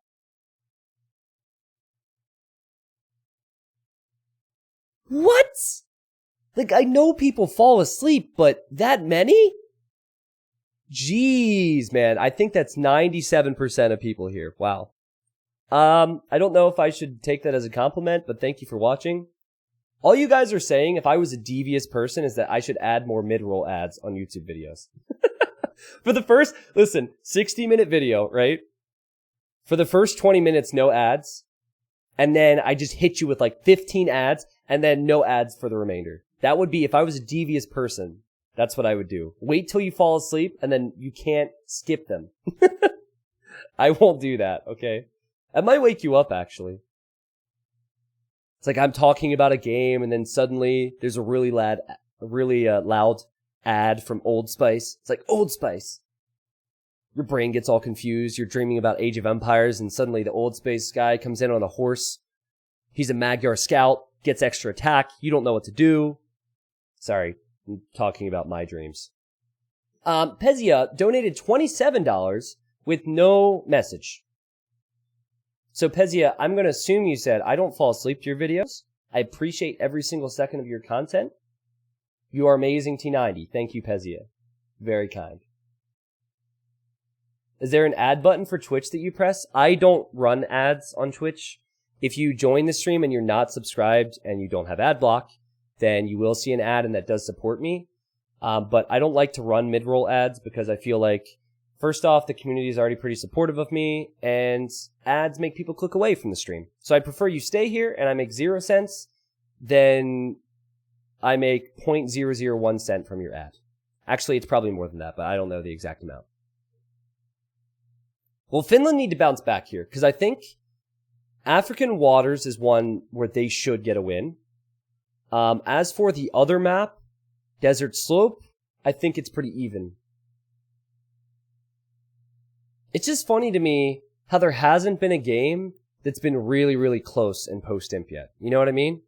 Game 1, Aftermath was winning in post-imp, game ends. Game 2, Finland was winning in like early imp, Finland wins. And then it was the same in the previous game. We didn't even see the Imperial Age come in. So, I mean, the series has been competitive, but it doesn't seem like there's been a moment where a team could bring themselves back from the brink of defeat. Age of Empires or Lorena? Okay, chat. The last time someone asked me if I had to choose between my girlfriend and Age of Empires, she saw that clip. Yeah, she saw that. Now, she wasn't upset, and I explained. I was like, you would never give me that ultimatum. So that's what I meant by that, because I said Age of Empires, right? But stop trying to get me in trouble, okay? Stop trying to get me in trouble. Chad Shipman, thank you for the 3 months, and thank you, Valerian. I mean, of course I'd pick Lorena. T90 would say it depends. Listen, I would never be with someone who wouldn't want me to pursue my dreams. And this is both my addiction and my dream. I am addicted to this game. So you guys are just enablers to my addiction. Thank you for enabling my addiction. Hey T90, been a big fan of yours on YouTube the past couple months. Must have watched 200 plus hours of your content and have also fallen asleep to it. Hey, no worries, truly welcome. I haven't done this in a while. How many other people are new here? I feel like gagging myself anytime I say that nowadays, because I've said that so many times over the last year, but past a certain point, I try not to repeat the same memes, but what? There's new people? What? Welcome, everyone. My favorite part about this, though, is that people who are genuinely new are like, oh, hey, I'm new. And then the people who are subbed and have been here a long time are typing, hi, I'm new with the emote. I always wonder what the new people are thinking. But no, seriously, welcome new people. I can see a whole list of follows here on my screen, so thanks for chilling. Game 4 is actually ready, so we'll hop in there. You don't have to listen to me try and entertain people with dead air anymore. Okay, are you guys ready for my prediction? My bold prediction? Finland wins this game. Now, granted, while these are recorded games, I receive them recorded game at a time. I've not spoken to the players. I don't know. This is extremely bold and likely wrong. Finland wins this game. Finland wins the next game. Aftermath wins the game after that. And then Finland takes the victory in the set. That is my extremely bold, based on absolutely nothing prediction. All right. So this is African Waters. Expect this to be messy. And Finland are releasing the Rubenstock. Rubenstock is here. He is in the red. He's playing as the Goths. Now, on this map, there's rhinos everywhere. And the strategy I've seen is to get 2 players, and Velez is Lithuanians too, get 2 players on early militia and try and block off the lumber and block off the gold when the AM players are looking to build their lumber camps and mining camps, and just give Max a boom, okay? So you already see the early barracks for Velez. You start with extra food with Lithuanians so he could start making militia instantly. It's going to be really, really, really important for Leary and for Hera and for MBL to get to wood early and wall those villagers in before they get hit. In fact, I think Leary is going to wood earlier than he would normally do because he knows how strong this strategy is. Now, there's also water in the corners. I see Leary sending a villager to go dock. There's that aspect. So you can see feudal age aggression for the ponds. It's a really, really messy map. But I guess to do the proper introductions, Rubenstock here in the red playing as the Goths. Max is playing as the Persians, probably the best civ for Pocket on this map. And then we have Velez. Velez is playing Lithuanians. Japanese for Leary. Hera is Berbers, probably the second best civ. Certainly the best civ that they had available for this map, and I'll get to why. And then MBL is playing Celts. Okay, the reason that I think that this civ is so good is because if they make it to Castle Age, Knights and Camels are very cheap. Also, Vils are really quick too, so you could send a villager to the pond pretty quickly. But anyways, here are the militia, and I think Aftermath have prepared. It's almost like Aftermath have seen this before. The militia are already here. Now, Hera doesn't have loom. And that villager will just go chop a straggler tree, I guess. Now, with that much on wood, I think Hera's probably going to have a villager heading to a dock somewhere. Here comes Rubenstock with militia. And Rubenstock, if you know him, he likes to make the game messy. He's going to try his best to wall in this gold now. Flukes, thank you for the gifted subs. Oh my goodness, man. There are as many militia on this map as there were gifted subs from Flukes. 5. Now 6. Sorry, you don't have to gift a 6th. Might even be more than that. See, MBL doesn't really know what to do because he wants to go to gold eventually, but he can't do that if it's walled in. He wants to go to berries eventually. He can't do that if it's walled in. What's Max up to? Okay, pay attention to this pond because Max is docked to the south. All Max is looking to do is boom. So, I mean, he might go feudal age for scouts. However, what I've seen more frequently is double dock in the back and massive fish boom into a fast castle.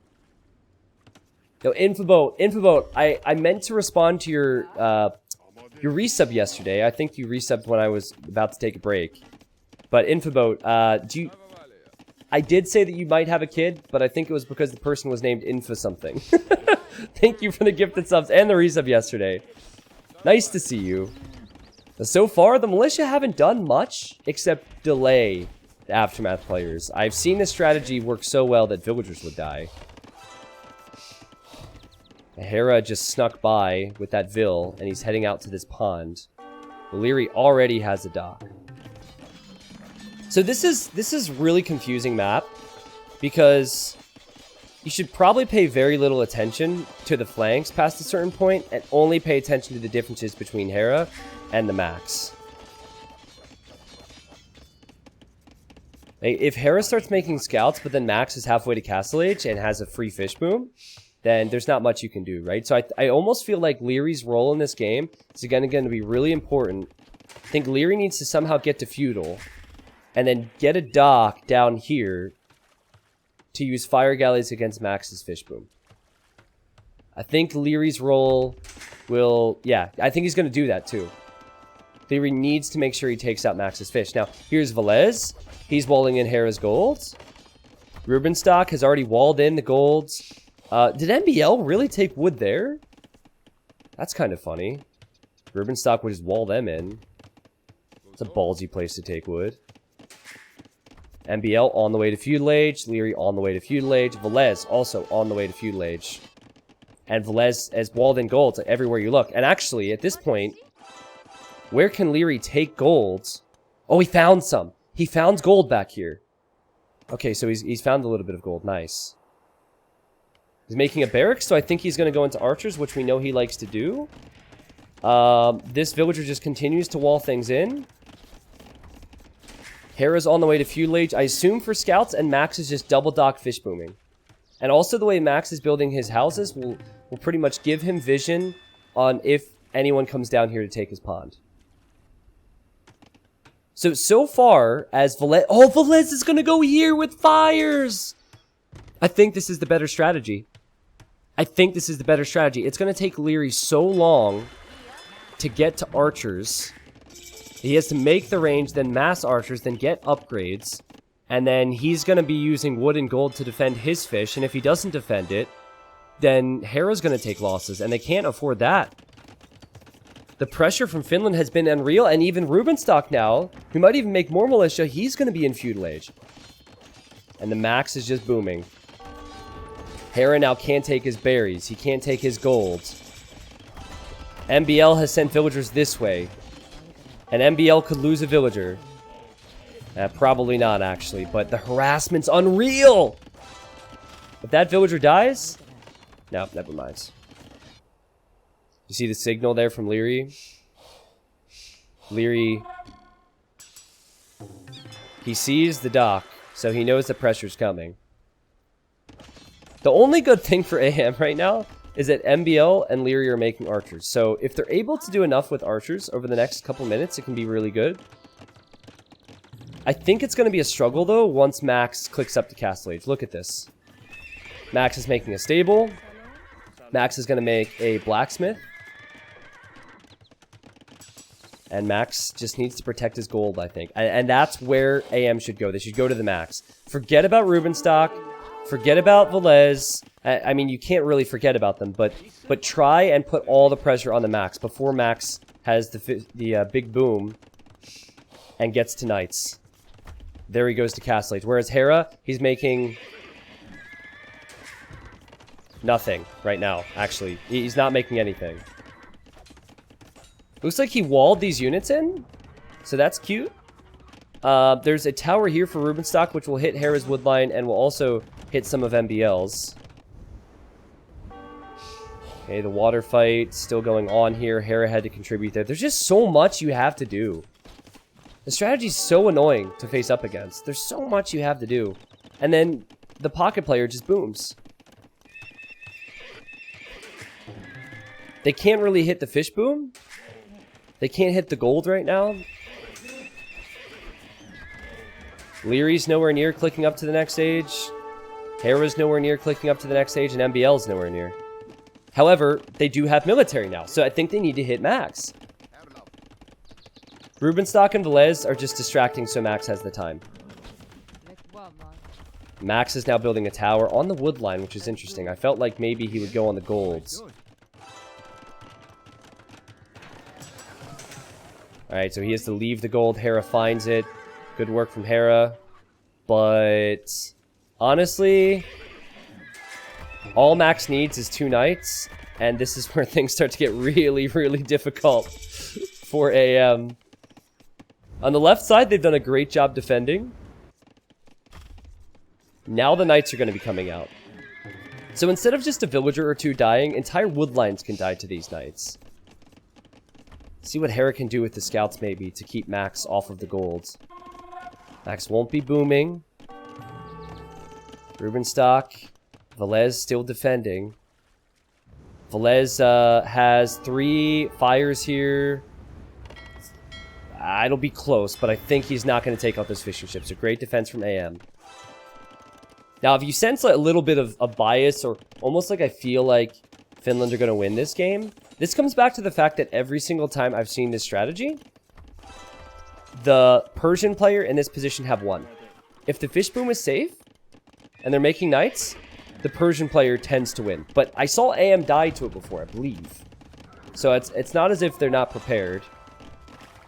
No, Hera! Oh, that's so tilting. Oh, this is why I hate acacia trees. There's always holes. Oh, there's knights in the wood line for Hera. Oh god, he's fighting back with villagers. I don't know about that one. I mean, I just know it's really, really bad. Oh, jeez. Yeah, you just can't kill knights. And you can't take out the fish boom. They're not on Max's gold, and Max can just continue to make more of them. Alright, so maybe the best move was to fight there, so you could get rid of the knights, but if there's more coming, it's going to be rough. Now, this is where you'll start to see Rubenstock move forward a little bit more, because Rubenstock and Velez, they're going to use their skirms against any spears that might come out. Because there will be a lot of spearmen. That's all AM can do to try and stabilize now, is make the spears. I see Rubenstock is going to fish in the north, so his eco will actually be pretty solid if he can hold that. And I'm just going to look for their yellow dots in the mini-map. It looks like Leary just lost a villager, and here comes Velez. See what I mean? Like, Velez is going to come over here, and all he's going to do is take out spears. MBL has a lot of spears. MBL will defend with the spears. This puts a lot of pressure on Max to do damage, but now the spearman can be shot down. Not flawless execution, because nothing about this strategy is flawless. It's really messy and it's really risky, but this is pretty much as good as you could hope for against Aftermath if you're Finland's. I saw the civs. I knew what strategy would come, but I kind of felt like we would see Hera try and do the same thing. Hera instead has gone for a lot of farms, so he actually can't take gold right now. That's what's funny. He can't take any golds. I think the walling of the resources were a very important element to this strat. Oh, and Hera's trying to make a market, and it's delayed. Where is he going for gold? Does he know there's gold over here? He's just hoping there's gold. Honestly, you should just take the gold that Leary's taking right now. Alright, what's Max up to?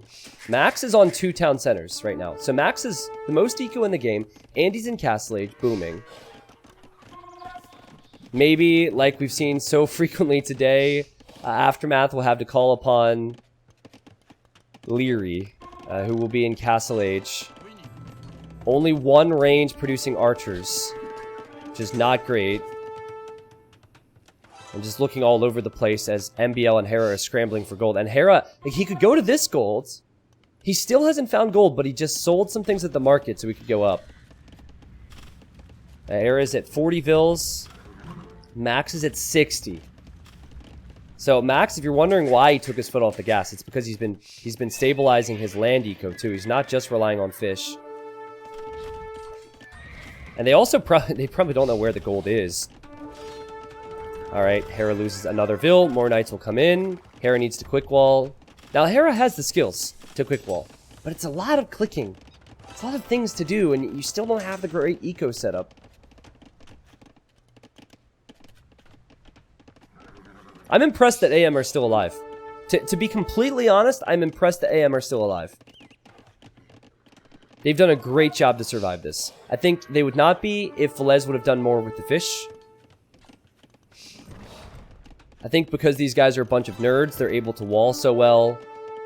There were a few mistakes for MBL and a few mistakes for Hera. And, okay, never mind. Now there's a mistake for Leary. There's always a hole. That's the acacia trees. You can't... This is why when I was watching Our Planet the other night, I said, I freaking hate those trees to my girlfriend, and she was like, shut up, stop talking about video games. But, like, acacia trees and baobab trees are so difficult to wall off. I guess Leary now has gone for pikemen. He has a 1 HP pikeman. Imagine if these knights were to find the golds. AM are just hoping that the knights don't find the golds. I hear a siege workshop for Max. Whoa.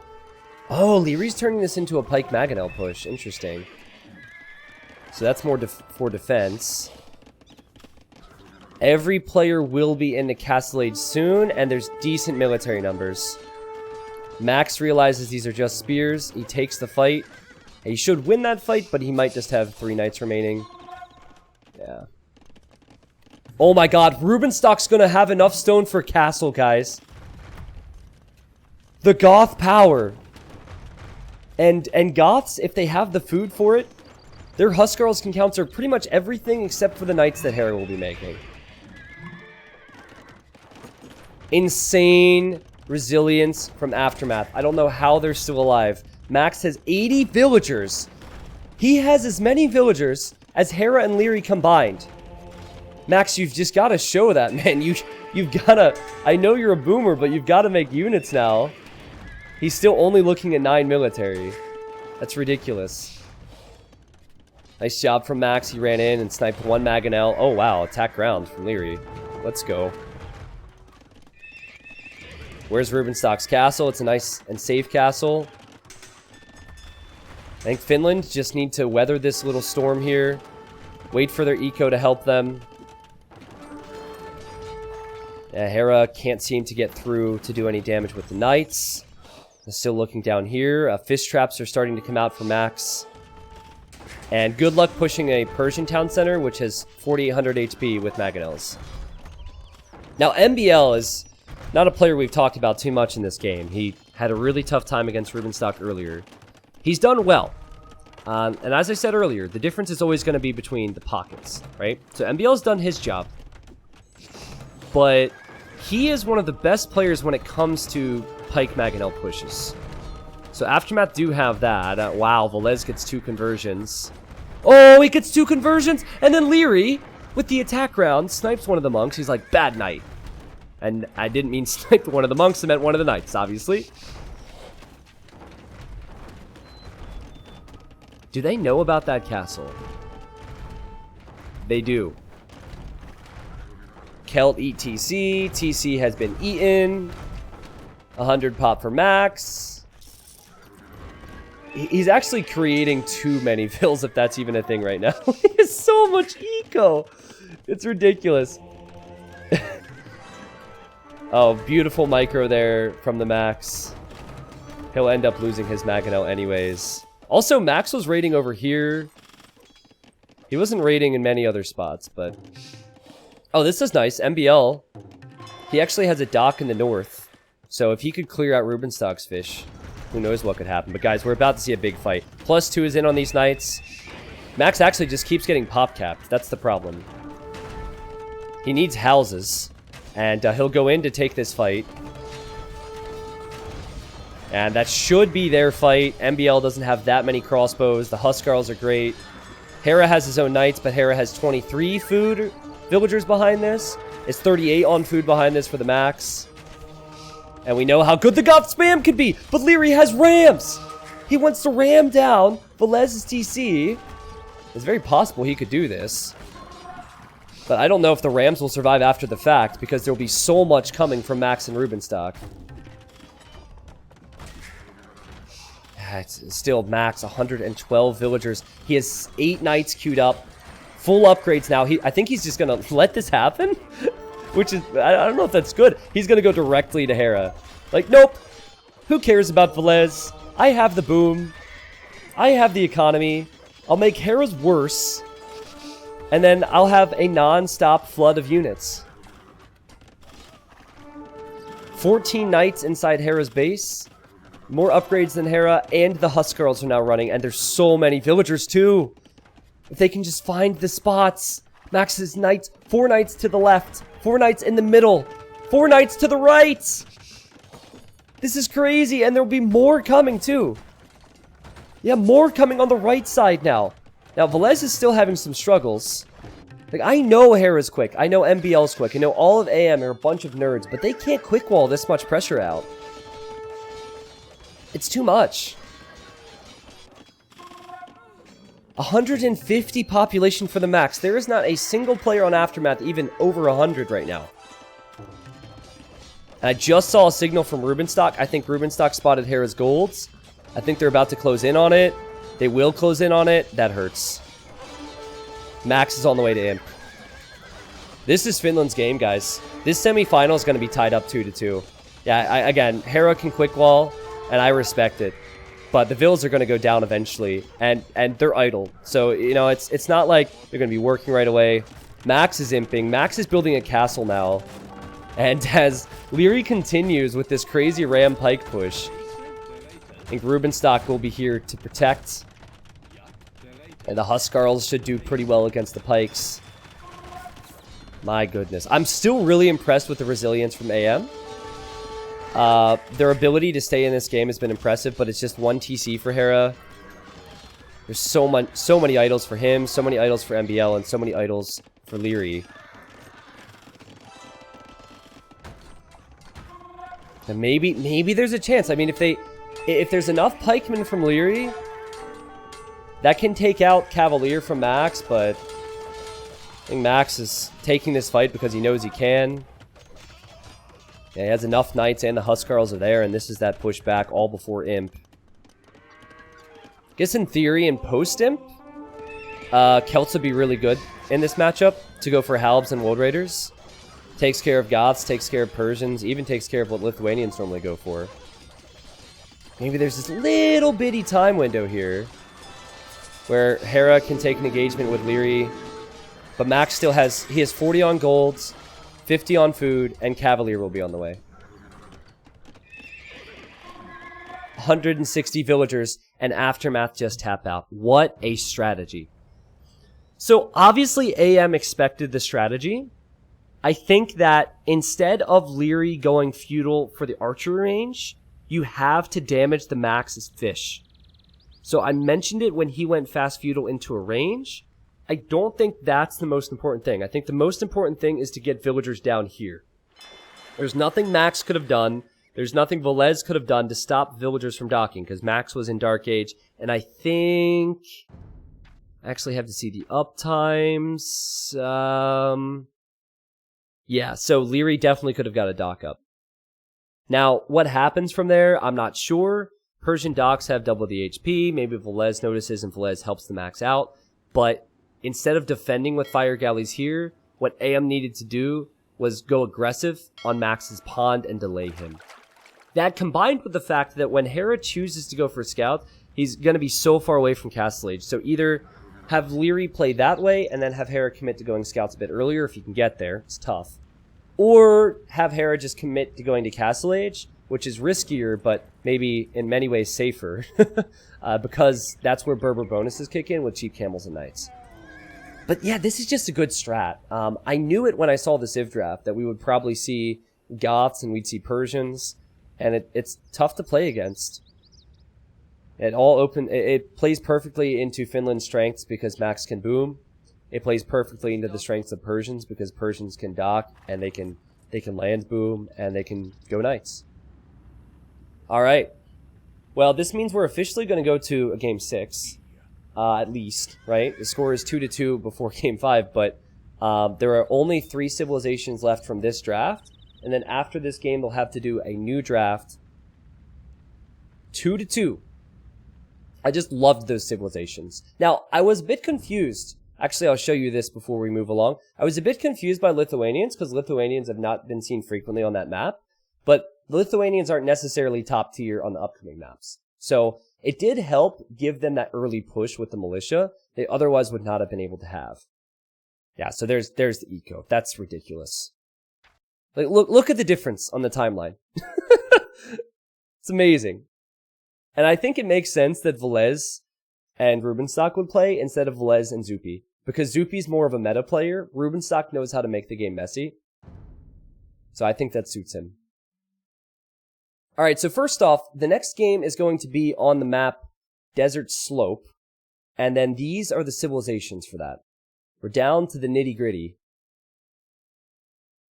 Okay, we saw Japanese, we saw Berbers, and we saw Celts. So we'll have Turks, Koreans, and Burmese. And then for Finland, they just use Lithuanians, they just use Persians, they just use Goths. So they have Bulgarians, Aztecs, and Italians. Ha! Okay. I don't have a ton to say about this. Okay, no, I lied. I do have one thing to say. There's no Paladin civilization in this game. Burmese get fully upgraded Cavalier. Turks get fully upgraded Cavalier. Bulgarians get fully upgraded Cavalier and would have the strongest because of their stirrups technology. Wait a second. This was 2 patches ago. When did the Bulgarians change come in? Because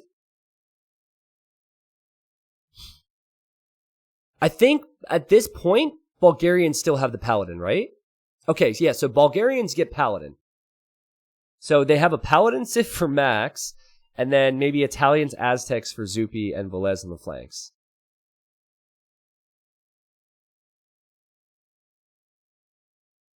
But how this map's going to be played, it's not like this is Arabia. Who knows?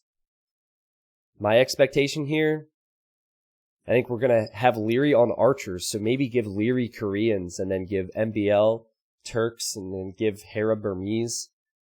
I mean, Turks, Burmese, and Koreans are civilizations that can all be very strong, but only in certain situations.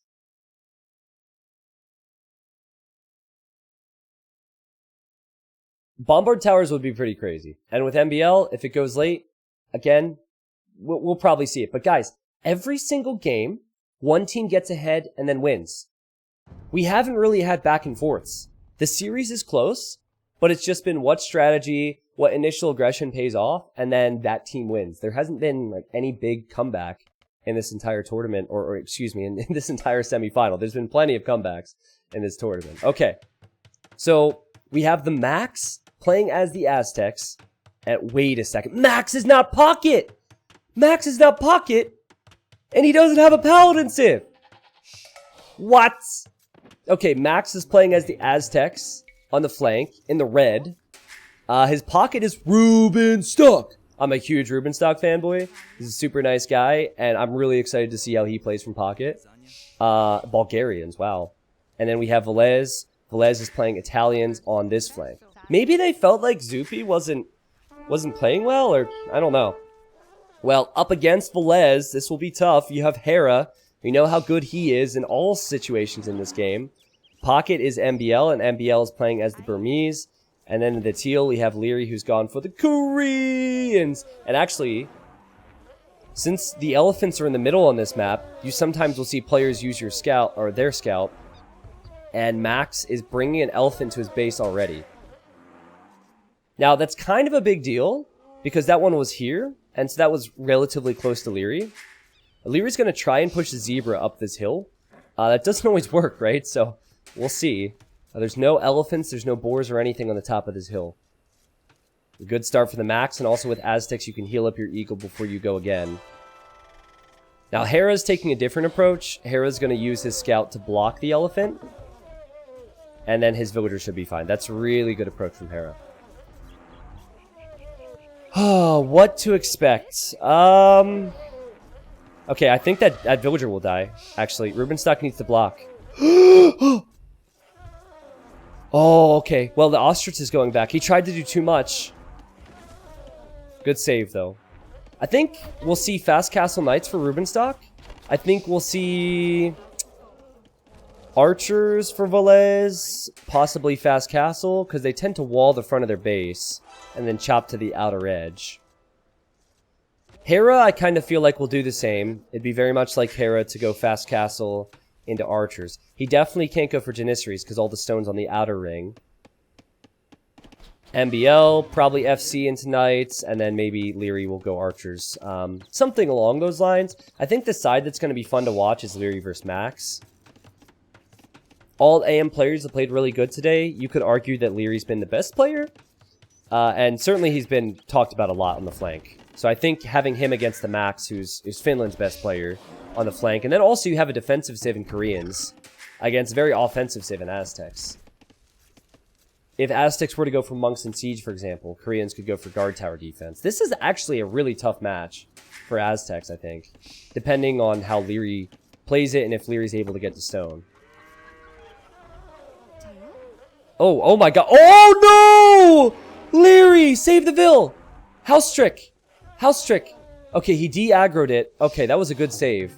If you build a house directly over top where the elephant or the boar is, and then you have to actually hit the house, so the villager were to start building it, it de-aggroes the boar or elephant, but now he doesn't have hunt underneath his TC.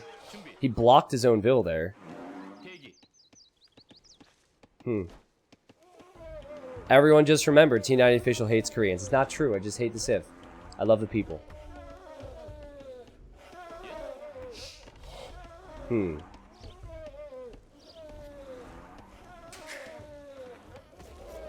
Alright, well, I'm kind of getting...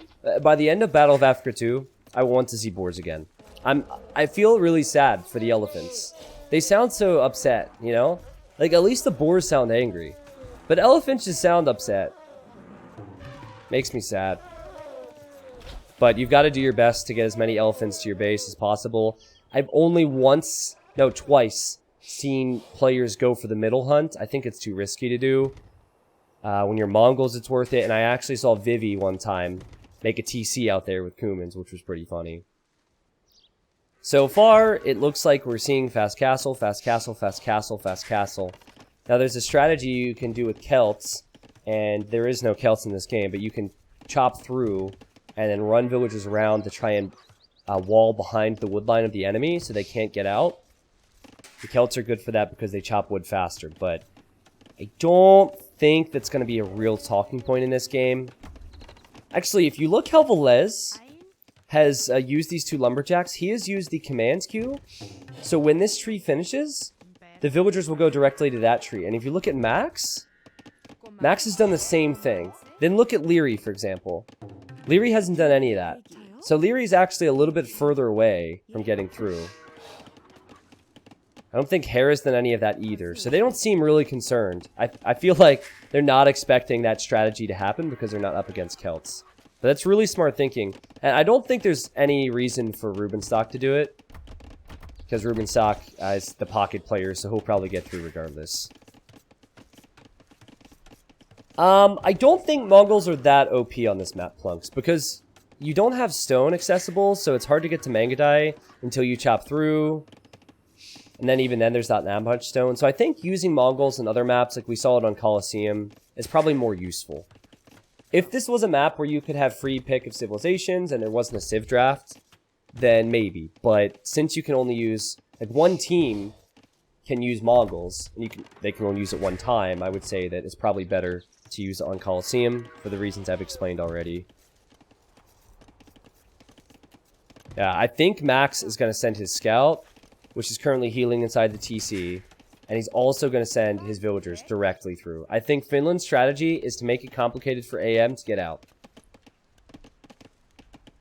I think at the very least, if you're comparing Max and Leary, if Leary can't get to stone, he can't make guard towers to defend from monks and siege.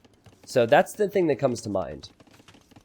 Now, I remember Finland losing to Bulgarians in, I think it was against ROR, right? And the Bulgarian player ended up getting to full conics, and conics were just shredding everything. So I think the hope for Finland is to allow Rubenstock to boom, take this to post-imp, and I think they really believe that their civ... Well, first off, their civs are more mobile. I think their civs are definitely stronger in post-imp. I mean, it depends how you look at it, right? Koreans get Siege Onager, War Wagon, and Halb. That's a death ball and a half. Burmese get Aaron by Elephant. That's a death ball and a half. And then Turks, well, they can build bombard towers all over the place, make those cav archers, and they do have a lot of options, but let's not get ahead of ourselves. Okay, Max has 13 more wood to chop on that tree, and then he's through. or Leary has about 125 wood to chop through. And now he's doing the commands queue. Fast castle and the crossbows for him. MBL, it's probably fast castle into a boom. Maybe monks. It'd be like MBL to make some monks. Hera. Oh. He's going fast castle, but he's hiding the stable.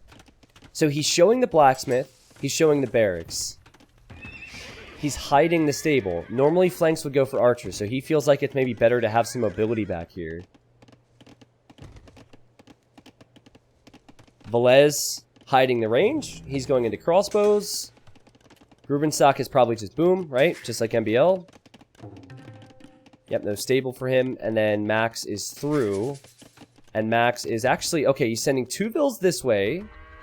Oh, it's going to be so close! There's 84 wood there. But yeah, Max is going to full wall here. He's going to stonewall this. And then he's going to send 2 vills this direction. Oh man, can they beat the buzzer? Will these lumberjacks chop through there? I think Max is going to get there in time to keep Leary from chopping out. On this side, Hera's at 90. And now here come archers. And here comes a lumberjack. If he can get a house, he could just sit the archers behind there. And Hera can't do anything with the stable. Hera's hoping to surprise with light cav, but if Hera doesn't get through, and Turks get the free light cav upgrade when they arrive to castle, this could be a disaster for AM. Or not a disaster, but their strategy won't work. And look at it! Leary can't get through over here. And also, I think Max realized that archers would be coming towards his main base, and that's why he's gone for the walls. And he'll go for siege defense. Alright, Hera, 50 wood. No, there's no way. He doesn't get through. He doesn't get through. So the light cav are a waste. I mean, they certainly can't be used on the outer ring. Oh, man. And also, he has to relocate a wood line. This is really bad for AM. This strategy is working without Celts. All because of the command queue. It's such a simple little thing. And every pro should do it. But it's something you always expect from Finland. Finland, they do not excel because of their nerdiness. I mean, we're all nerds, but it's more so the decision-making. Hera's actually in a real pickle now, economically. He has to rebuild a lumber camp, and there'll be more crossbows behind there. Also, Max is continuing to move along here. MBL's not through either. And as Leary's hoping to pressure the Max is even stonewalling behind, because he can mine stone. And he has Mangonel defense. I think the person who might be exposed now would be Rubenstock. But Rubenstock's 3 TC boom. And I'm sure he's going to know. Like, I look at Hera, he's now building a tower. He has... Like, maybe if he went for archers, he could have defended from that, right? But he went for light cav, assuming he would get through. Velez is even going to gate this up. That tower will go up for Hera, but that's not ideal. Because now Hera doesn't have a second TC. His eco is going to be way worse than Velez. Velez is already on 2 TCs. MBL is going to struggle to break out. I think now AM need to shift to the middle with something. Like Leary is building a TC in the middle. And I think they need the light cav and the archers and then MBL's monks to go all in on somebody. And it looks like the choice is Max. I said in the previous game how AM... different players are good at different things, but MBL is probably the best on the team and arguably the best in the world at going monks and siege. And that's what they will try to do. Now, does anyone know if Aztecs get guard tower? Because if Max is expecting this, and he can't see... Oh no, he saw the siege workshop. But if Max is expecting this, normally you see guard tower. They do get guard tower, okay. Alright, well, 50 villages for Rubenstock. He is the most in the game. And now we'll have some more Mangonels from Max. I was about to say some Mangonels, but no, this is the second one. And a TC back here, so he can stay here forever.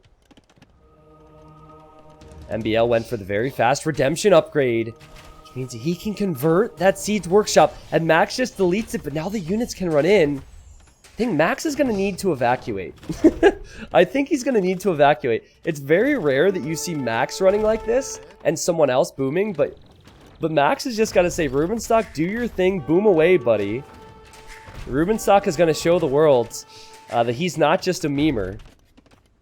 3 TCs, 4 TCs booming, and he has that TC on stone too, so he could soon go for a crepe post or two and maybe add in some conics later. MBL's been pressured by this. Hera's been pressured by this. What's Hera's situation looking like? Hera's actually close to breaking out of here. There's no siege for Velez. But he's been 1 TC. Hera's at 41 vills and Velez is at 47. That's not too bad. It's actually not too bad.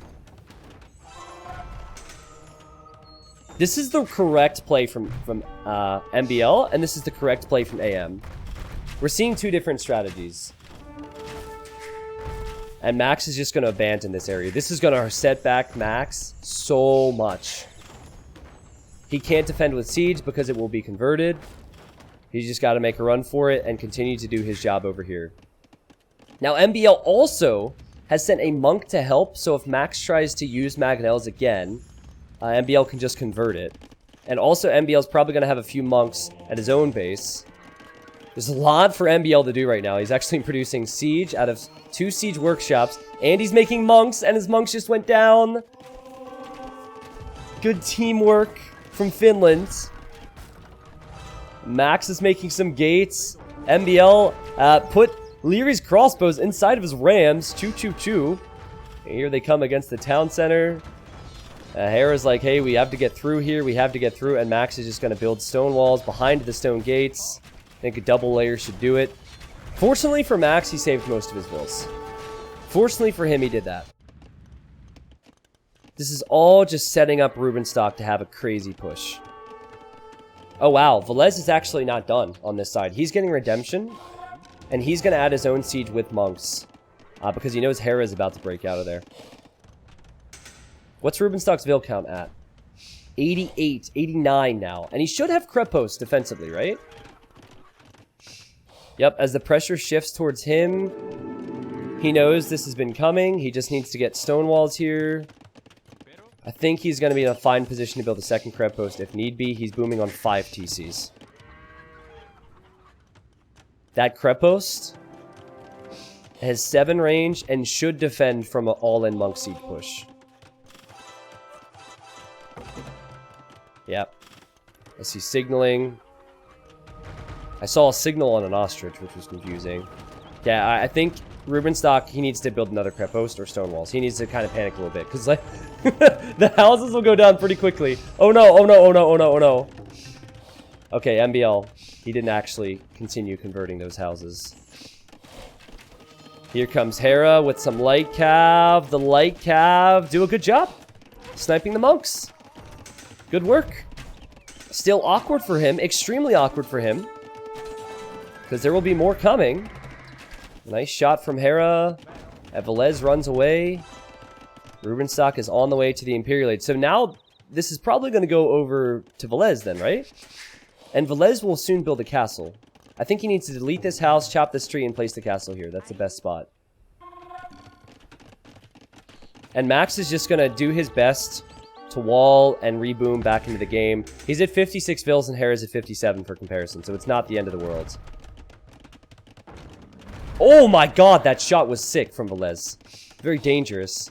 But with redemption, he will convert that Maganel, and Hera's TC might be denied. Still takes a long time to get the Conics rolling. You could just go straight for Paladin. Maybe that's better. I think maybe go... Yeah, Paladin's probably the safer play.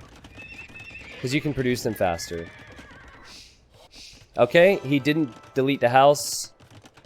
But he's placing the castle in a perfect spot. And so this army has gone the whole way around the base now. There's not many areas that can be hit. Max is currently signaling gold piles. Maybe telling his team that there's a lot of gold there. I think Hera's in big trouble over here. I think AM are all in big trouble right now. Because MBL... Oh, wow, he's imping. Never mind. You know what? Like, the concern for MBL is that he doesn't have military momentum, but he could go for Onager and cut through. Like, imagine Onager Monk, and then he cuts through the wood lines. That would be a great play. Hera has +2 on the light cav. One Maganel is converted, which is kind of funny.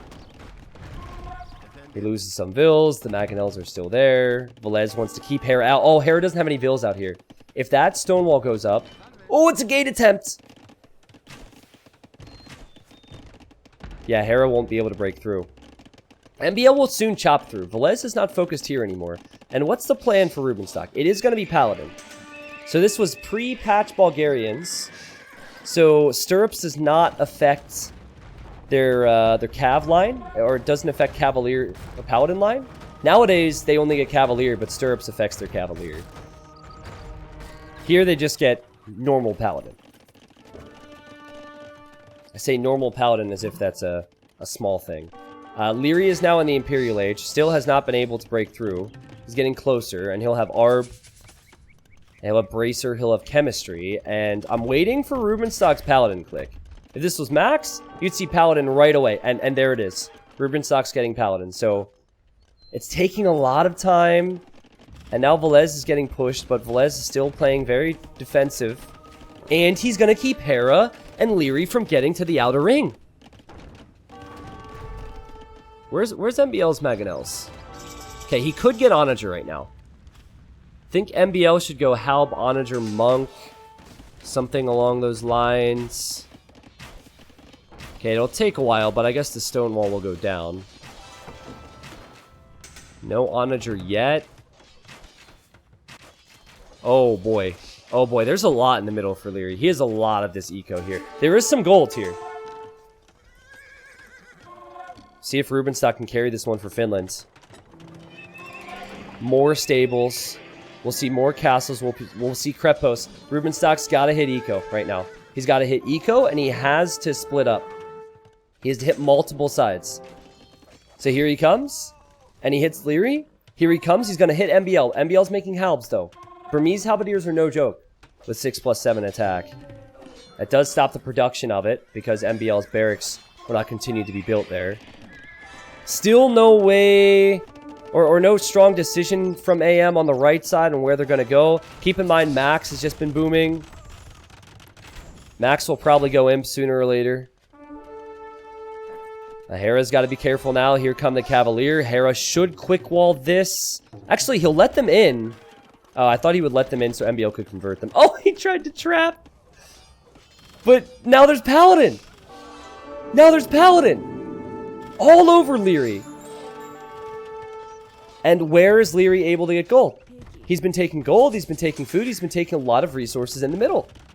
He hasn't been able to break through.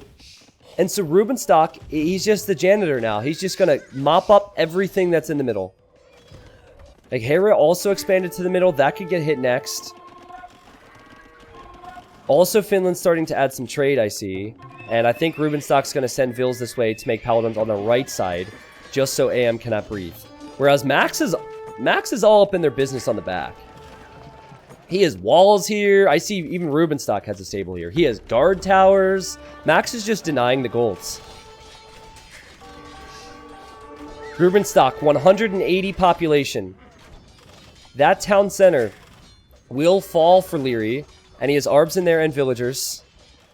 And then, okay, here comes the push. Leary's sending his arbs all the way back. MBL's joining in with the halberdiers. Finland have trade. Finland have been raiding. Finland have more access to gold. They certainly have more access to stone. They're doing everything right. I'm just waiting for Max to get into the game. 115 Vils. He has more than Hera. He has more than Leary. He has the Vils to do it, but I feel like right now all he's focused on is building towers and making life complicated.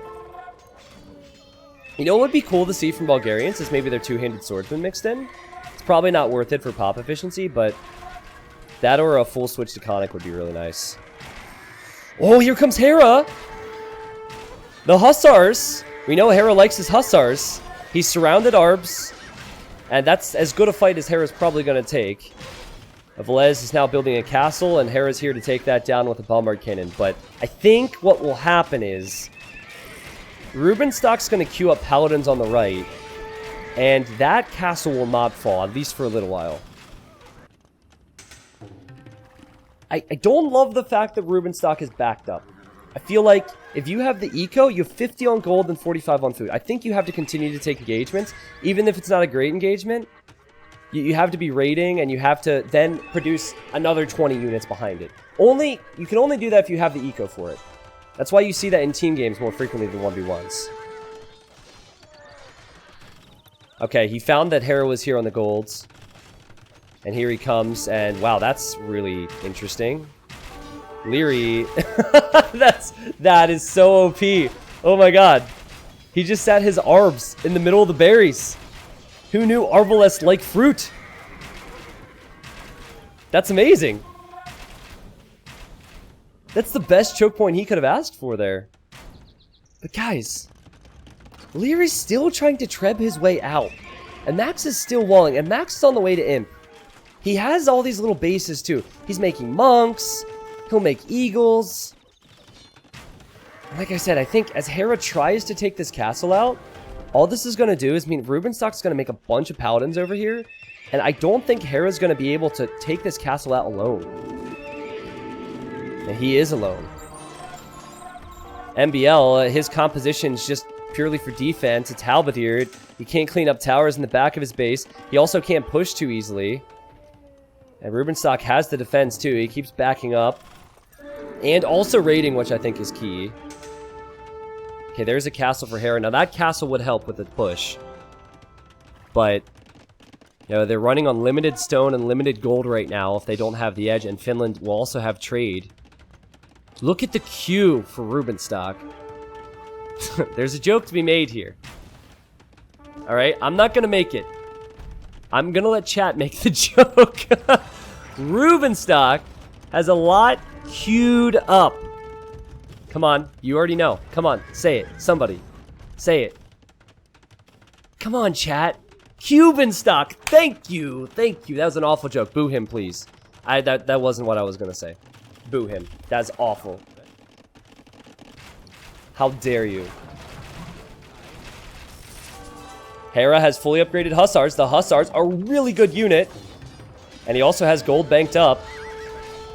I just wonder if he's going to be able to keep the bombard cannons alive.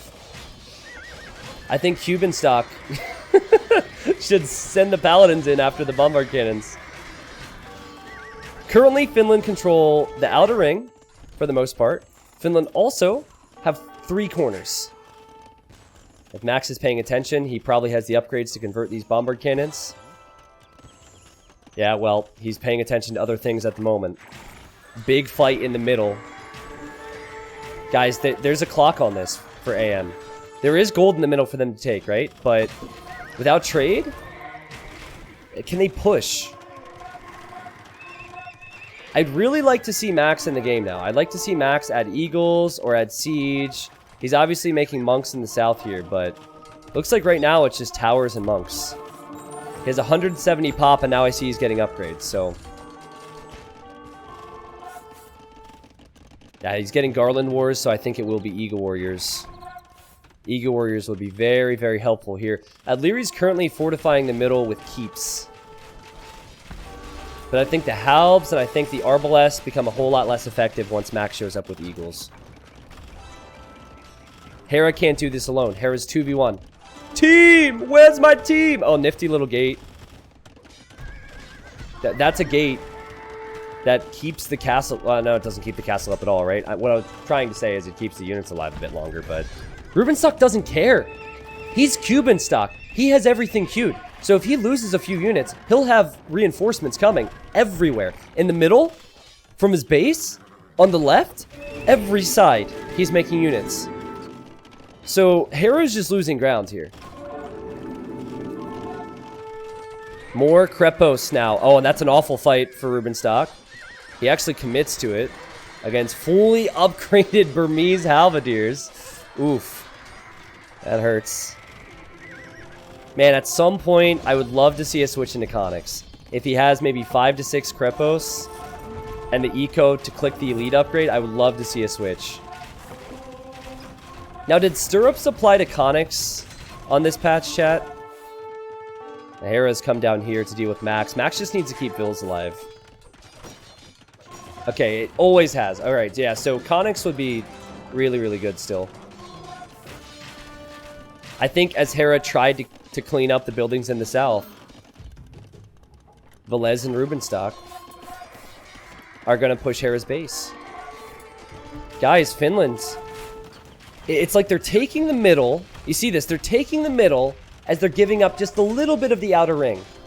And it's almost like it's calculated because if you only have 200 population, you'd probably prefer to take a big hit, like take AM off of gold, and then continue to deny the corners for trade. So if you give up a little bit of ground, it's not a big deal. A few towers here, what's that going to do for Leary besides him taking 5 times of gold? Nothing. Nothing. Hera? What's it going to do if he sends his population down here, or MBL? Not much. Max still has the res to make more Eagles and remain a threat. And now Hera's losing so much ground. He's only been making Hussars and Bombard Cannons. Rubenstock is here to take out Hera's Bombard Cannons. And Hera has 90 population. It all stemmed from the chop through. How they denied Aftermath from getting to the outer ring. Crazy. Hera still has 3,000 gold in the bank. I'm just questioning what can he do and where can he go from this. This is an awful position for him to be in. Certainly Rubenstock's going to be feeling good. Max is going to be feeling good. And then Velez. I see a Bombard Tower from Hera in the middle. You have the keeps, so it keeps that area alive.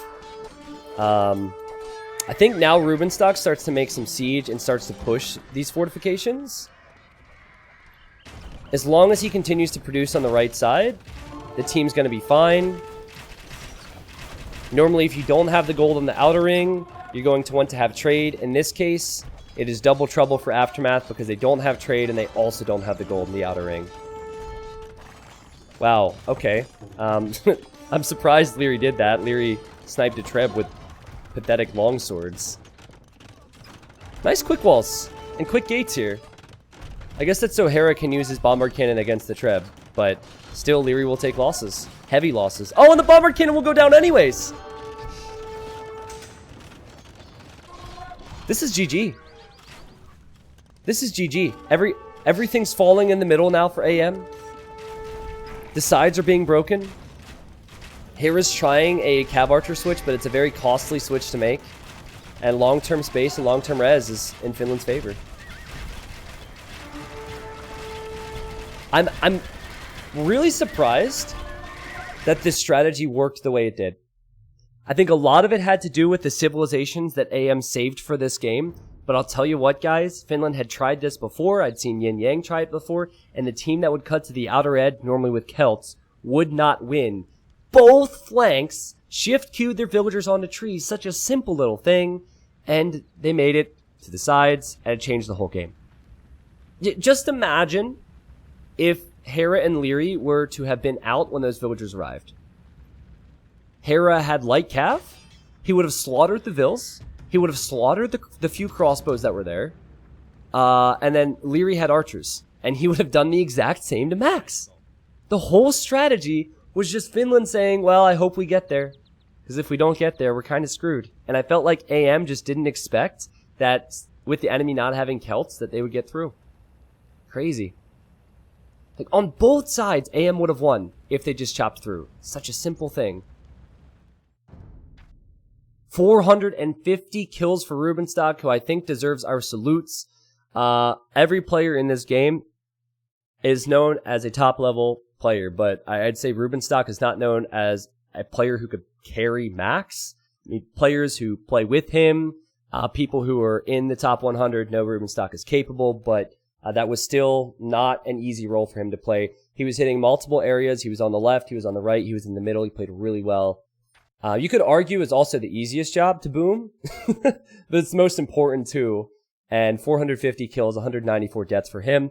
More food collected, more gold collected, and Max, Rubenstock, and Velez had way more gold, had trade, and had the outer gold secured. There was a period in that game where it seemed like Max just said, okay, all I'm going to do is be annoying with monks and towers, and Velez and Rubenstock will fight, you know? Like, his imp time was 42-27. Compare that to all the AM players. If it was any other game, you would think that AM would have the lead, but I don't think they did. It was always awkward for Hera to know what to do with Turks, I think. Leary, it was awkward. It was just overall very awkward for all of AM because of the lack of options their civs had, but also because they didn't have the space. And now, Finland are one win away from making it to the finals. And we have to do a civ draft. We have to do a few things here, actually, because all the civs from the initial draft are finished. So that will be explained to me, and I'll explain it to you guys here in a moment. But here's a question. Actually, this is going to have spoilers, okay? So if you don't want spoilers on who won between Yin Yang and Secret, I need you to mute the stream for 60 seconds. Okay. Who do you think Team Secret wants to face? Do they want to face Aftermath or Finland? Things are really weird in the Age of Empires community because I feel like Finland always do really well against Secret. Secret always does really well against Aftermath. But historically, Aftermath does really well against Finland. It's this weird little triangle. Okay. Yeah, that's what I think. I think that while both Aftermath and Finland are very strong teams, I think that if Secret had to choose, they'd probably choose Aftermath because they've had a lot of success against them before. Okay, can you all please say on mute? No more spoilers in the Twitch chat. That'd be great. Thank you. I just didn't want people to know who won the first semifinal. Okay. So there's what's called a supplemental draft now. They have to pick different maps. Aftermath has picked Beach Fight, and Suomi has picked Canyon Lake. We will now see Aftermath pick which map they want to play. Aftermath could play on Beach Fight, which they picked, which you'd expect. They could also go for Canyon Lake. Here's the civilization draft for that. So there's only 2 games. So let's assume that Aftermath is going to go for Beach Fight. Now, what's different about this is you can play with civilizations you've already seen. So Hera and his team, they have Chinese, Japanese, Franks, Vietnamese, Huns, and Malay. And then for Max & Co., they have Vikings, Ethiopians, Mongols, Teutons, Magyars, and Berbers. Now on Beach Fight, I think Max is going to have Teutons, or someone's going to have Teutons.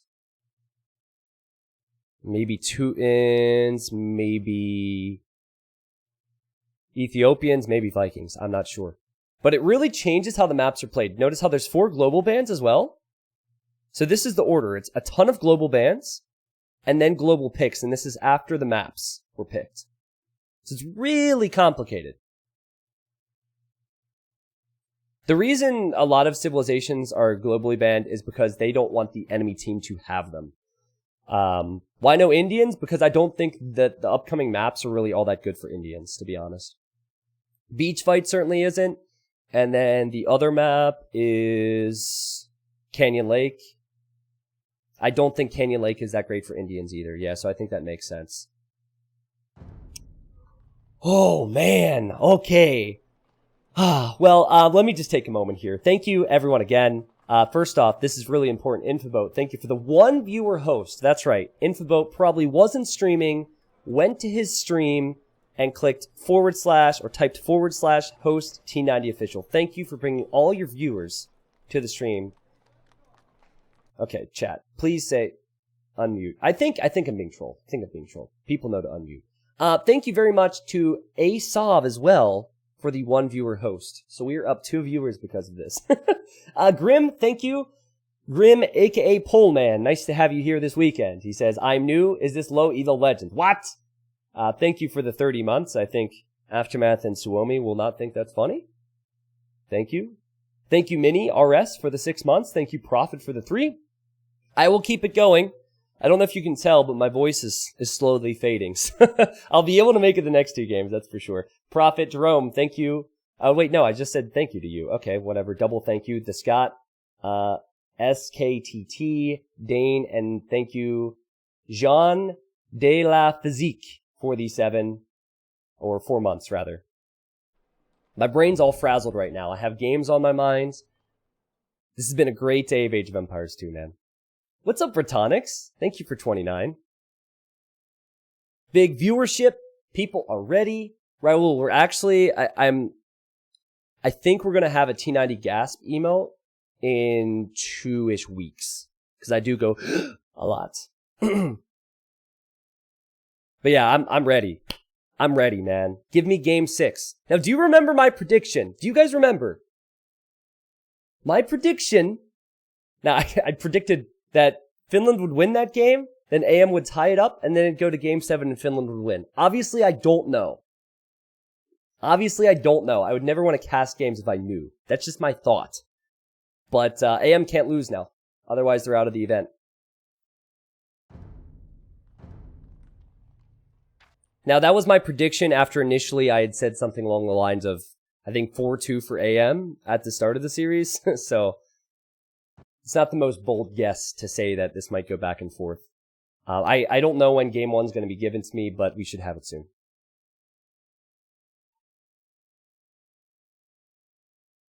Thanks for the thanks for which I shall thank you. You are welcome for the thanks. It's glad I can thank. Logie says Finland #1. Who are people rooting for?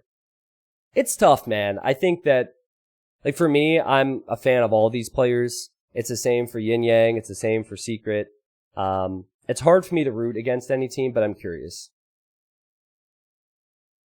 Some people are saying Finland's. Some people are going the other direction with AM. Okay. Yeah, I mean, I always hate to see these players lose. But we know their personalities so well, right? So they're so competitive. I hate to see big teams lose. I know that whoever lost the first semifinal, almost spoiler, is probably a bit upset. Okay. All right, cool stuff. Now, I don't think we'll do a poll, Tiberius. I'm just curious. Kind of rhymed. Thank you, Platin, for the new sub. Thank you, Croco, for 37 at tier 2. Yeah, they do play with the cube mod. It's pretty disgusting. Cool. So maybe like 55% of people Suomi, 45% of people AM.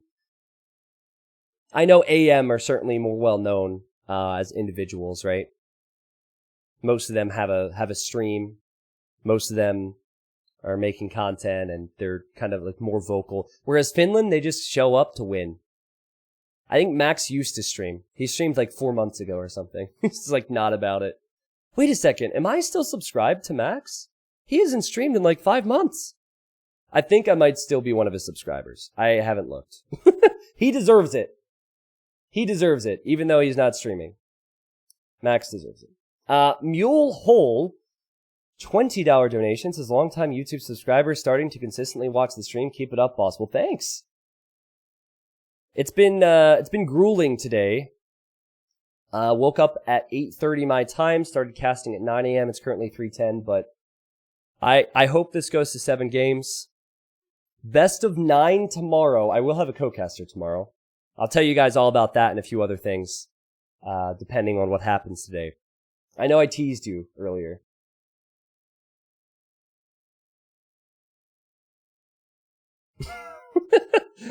Chat, you're ridiculous. Yo, you already know. You already know what I'm gonna say, okay? Wait, did you just gift subs and you're not subbed? Because I'll gift you a sub. Oh, no, it looks like you're already subbed. For whatever reason, it was bugged out on my screen. Thank you. No, Grim, I did not join the pleb clan. Is that still the only clan I've been invited to join? Oh my god. Really, guys? Am I really that unpopular? These are the only clans I've been invited to join? I've been I've been invited to the pleb clan and the Microsoft Fix-It Please clan. Well, we haven't had many bugs today, but I'll just hold on to that invite. I might join.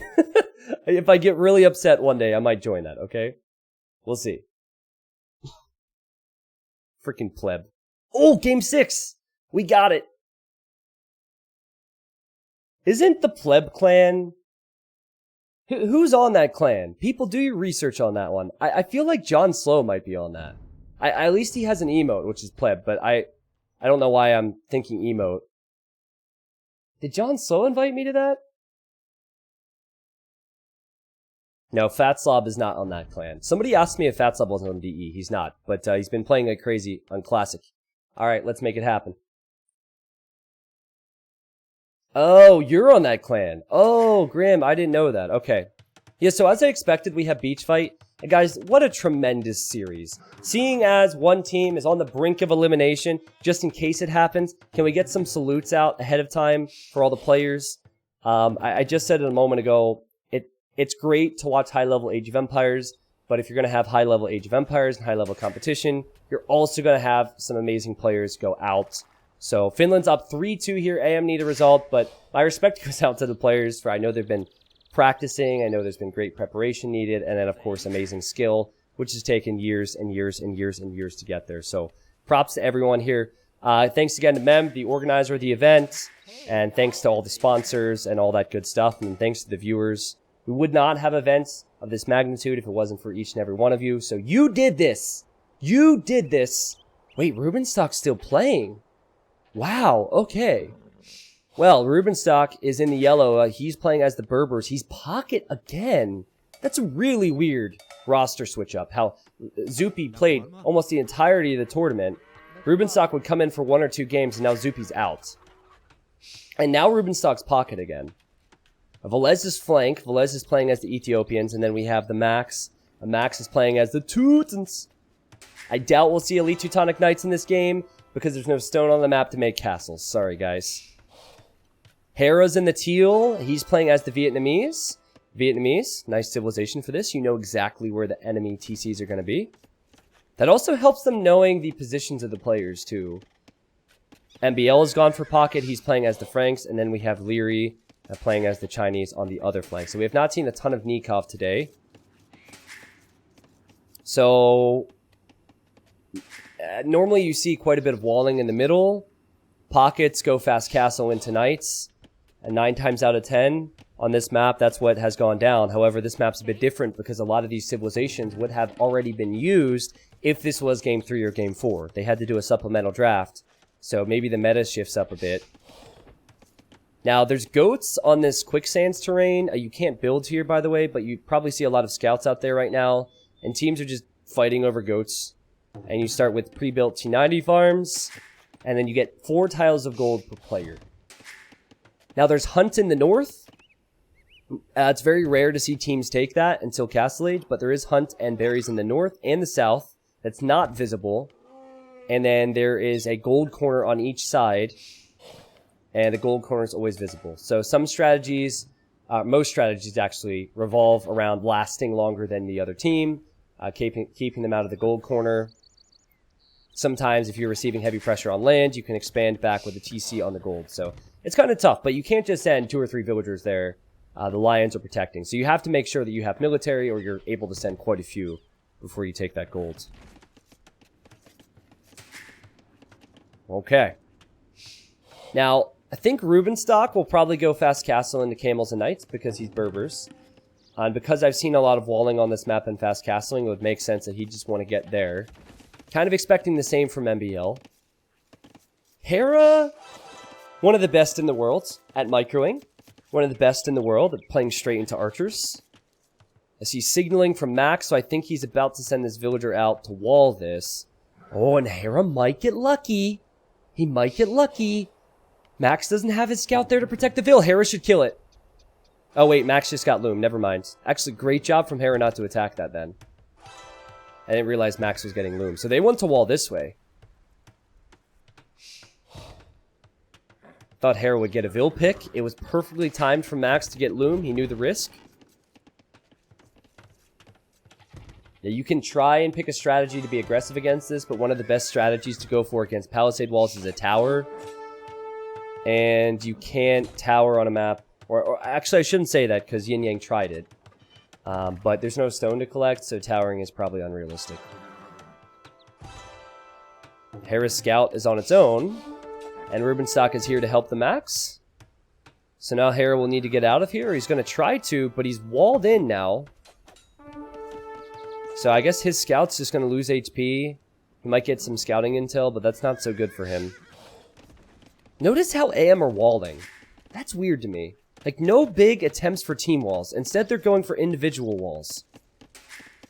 Leary has so many freaking goats. It's unbelievable. 14! 14 goats! Start the goat already. Sorry, I've had some, like, I normally am known for dad jokes. I've had some really bad ones today, alright? I'm sorry. I'd like to see a gate. I'd like to see a gate. Come on, Max. Quick house wall? I heard a gate, but the gate was over here. Okay. Well, Hera's scout will survive if he hits feudal age faster. He's probably just going to run around. I think they're going to guess the strategies that will be coming up against them, and I think it's going to be monks and siege from Max. It's either that or it's going to be knights. But it would make sense to have the Teuton player go for heavy monk siege. Maybe pike siege, something along those lines. And then have Rubenstock go for knights. And then have Velez go for archers.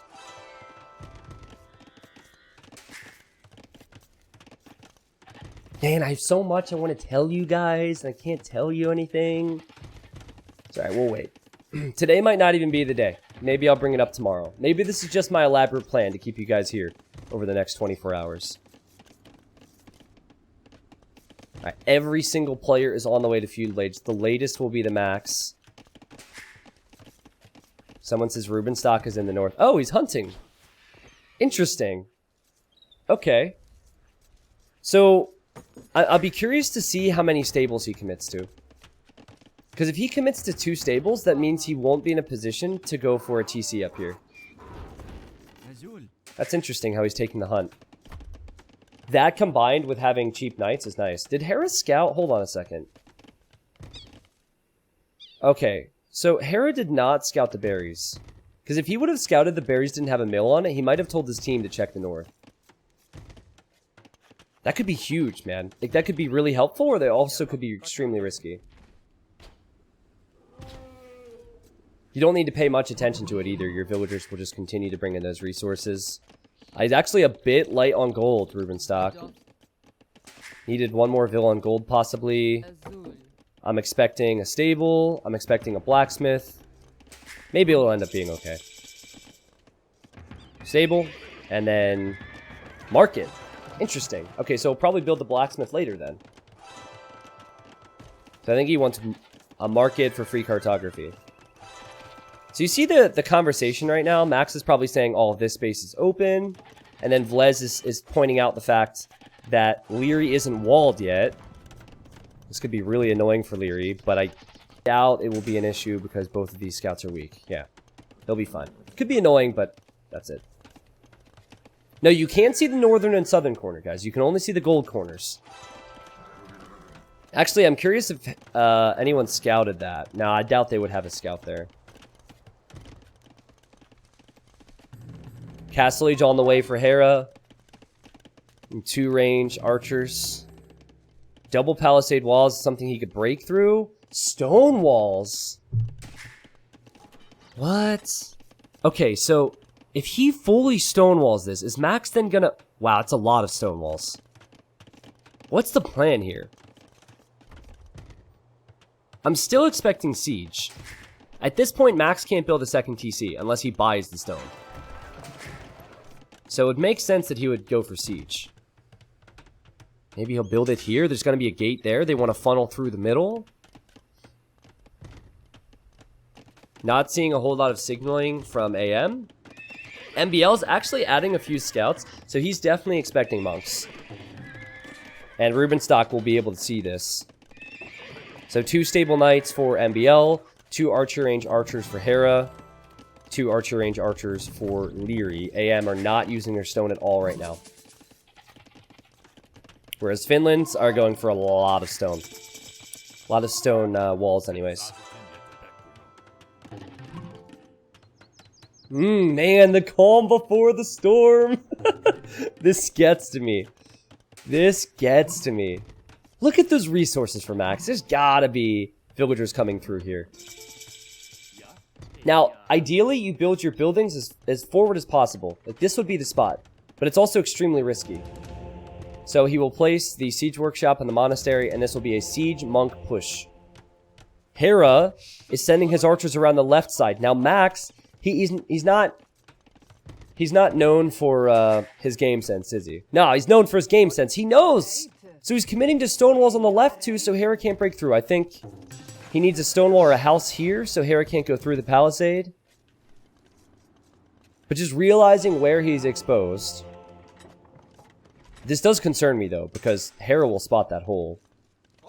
Hera does not spot the stone walls yet. I think he's trying to get behind the wood line. Something that he could do partially. But it also means his army's out of position. Here comes MBL. MBL deciding to take a fight. It's a bad fight to take. All 3 Finnish players are going to head towards MBL. Or they're going to head towards Leary. I think Leary's the weakest link right now. And not as a player, but just the position. The ranges are forward. The gold is rangeable by siege and crossbows. Max knew about the crossbows. He's telling his whole team, look, they're prepping double layers of walls. What's the TC situation like for Rubenstock? Whoa. Okay, I was not expecting this. He's actually booming on 3 TCs. I thought that he would go like more aggressive with knights. He's actually going less aggressive than MBL is. MBL isn't even on a second town center yet. But if MBL's making knights, that can be converted by monks. If Leary's making crossbows, that can be hit by the siege. I hear Velez lost a villager and Leary's looping around. I think MBL's worried right now because he sees so much coming towards him. Hera looping the whole way around. Hera could break through, possibly. Rubenstock paying very close attention to this. It's impressive that he hasn't lost more. And now MBL's off of his gold. And MBL, he can't comfortably take res. I think he's sending these vills towards the corner right now for gold. This is really micro-intensive. If any team's going to defend from this, it will be AM. Leary needs to use the monks against... sorry, excuse me. The crossbows against the monks. And then MBL is going to need to use the knights against the siege. Still keeping an eye on Hera as he pokes and prods. Hera's adding a second town center now. Remember, since the gold corners are visible, Finland will be very much aware of that situation in the right corner. If MBL gets a TC there, and MBL with the scouts, what a great play. He'll snipe the villager, and he also sniped a Maganel already. Beautiful play from MBL, and this might be it for AM. They could maybe clean this right now. They go in for the fight. Good micro from Leary and good micro from MBL. Great teamwork. All three players showed up there. And what in the... Max. Max with that monk. That was funny. Now, I think the strat for Finland is to play defensive and allow Rubenstock to boom. So Rubenstock is at 58 villagers. Instead of an all-in push, and AM have defended now, I think it's more so about giving Rubenstock time to carry. Which is pretty shocking, because you would think it would be Max.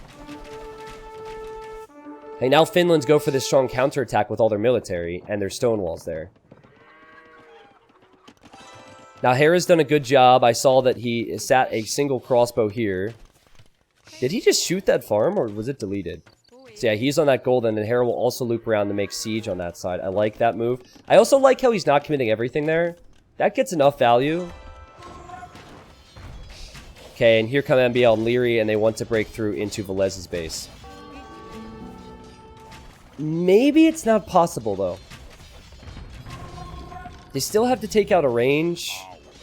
There's monks, there's crossbows. I think this is where Rubenstock starts to add more stables. And tries to use that economy.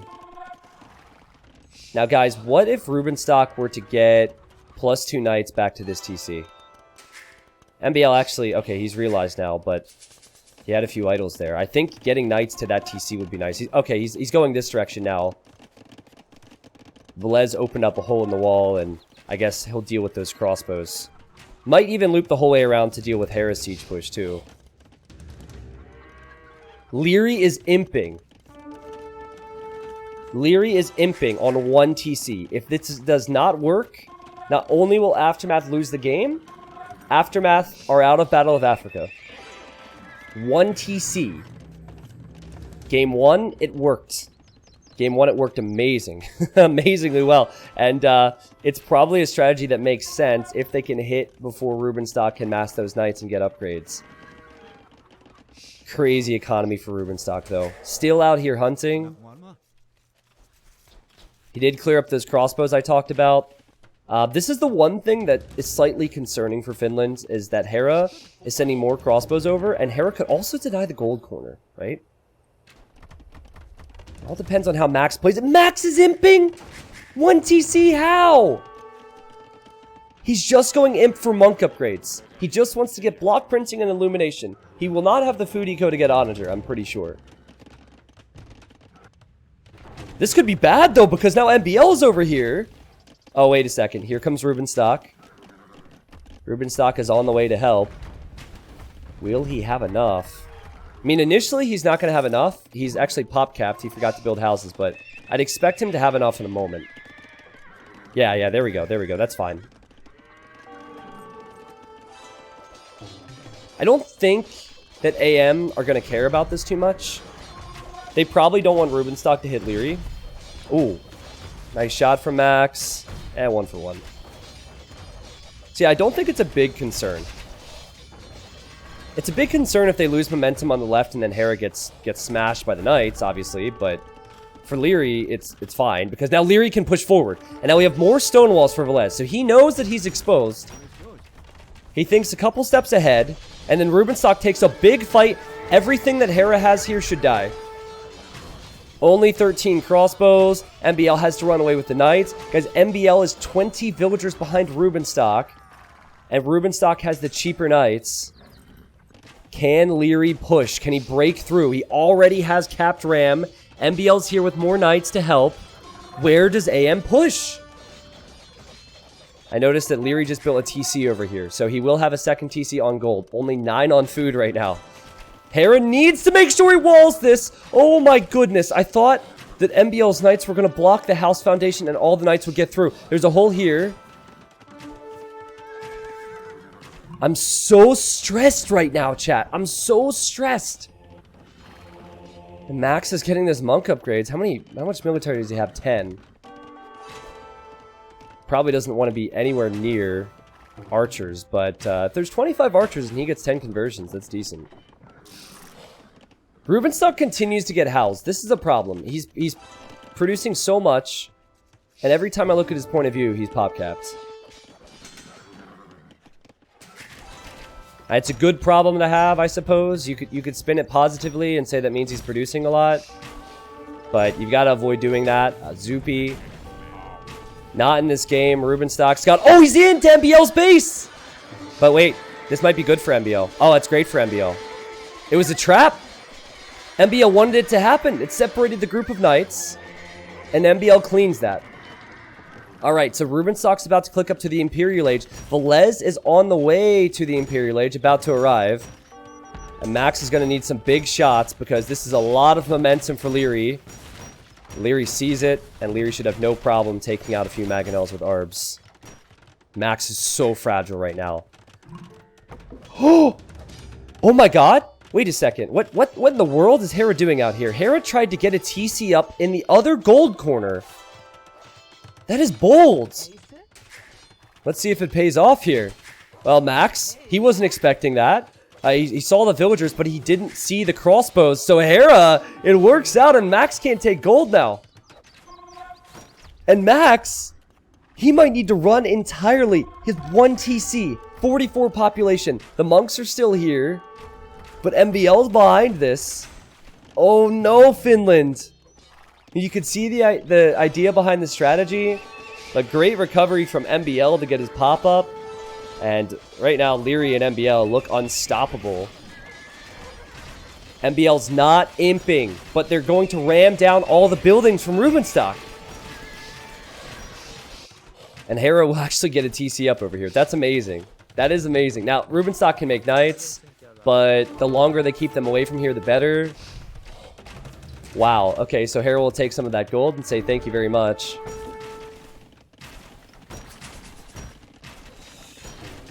How good is Leary with fast imp Arb? It's ridiculous. 5 range production, stables, and knights that Rubenstock continues to create are going down. Now, Rubenstock will make it to the Imperial Age. This TC is his MTC in the north.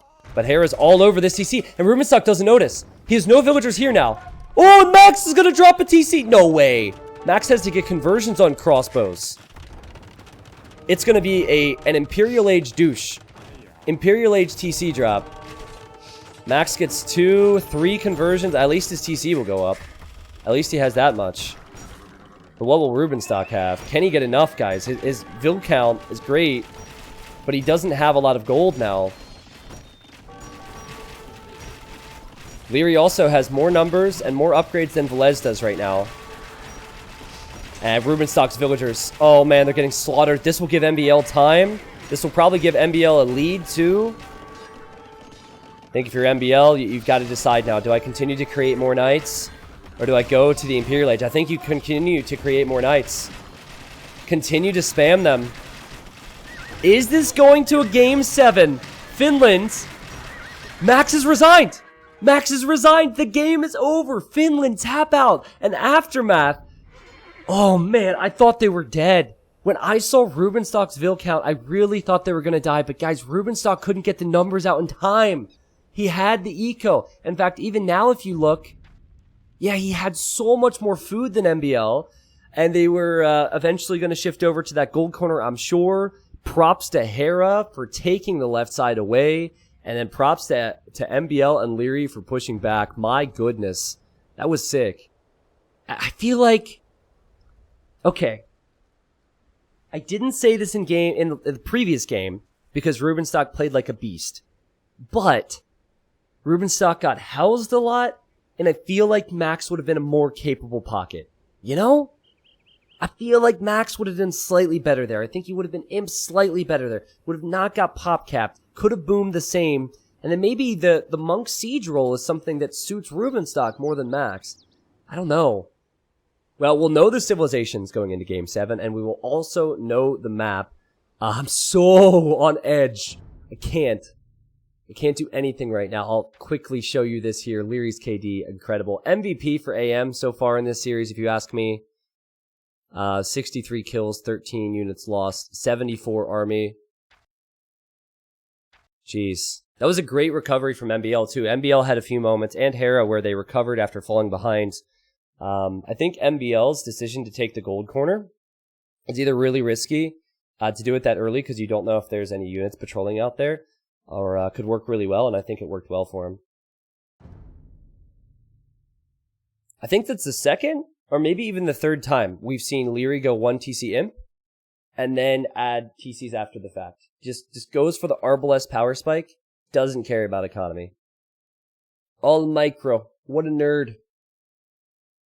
Alright, so Game 7 will be on Canyon Lake, the map that Finland picked, and these are the civilizations they will have. Chinese was picked, Franks was picked, and then Vietnamese was picked. So we have Malay, Huns, and Japanese for Hera's team. Now, a lot of these civs were globally banned. Persians is really good on this map. A lot of these civs were globally banned. Max... Sorry, bear with me here. We had, what was it? What was in the previous game? Berbers? Teutons? And was it Ethiopians or was it Vikings, chat? Ethiopians, right? I'm sorry, I kind of forget. I know that Velez was playing archers. Which one was it? It was Ethiopians. Okay. Alright, so they have Vikings, Mongols, Magyars against Japanese, Huns, and Malay. Alright. Oh, man. Well... this is what I expected today. I expected one of these semifinals to go to Game 7. This is going to be a heartbreaker and a half.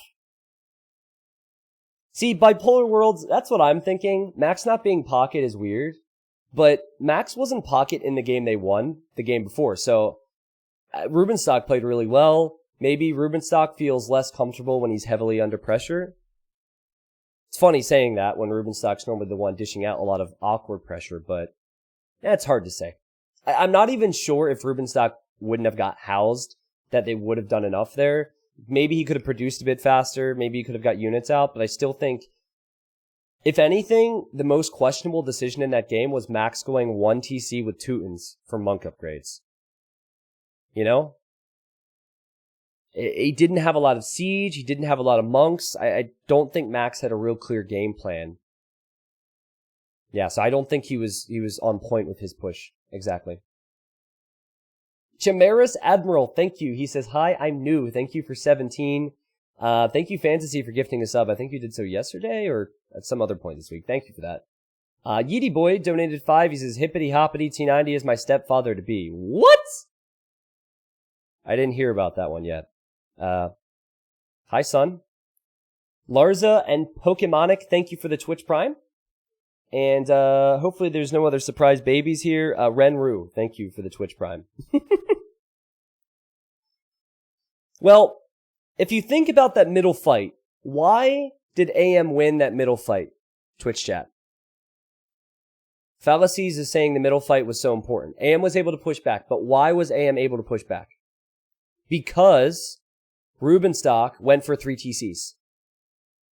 If you go for 3 TCs, you cannot afford to go 2 stable knights, even with Berbers with upgrades, just like MBL did. MBL was 1 TC and he defended.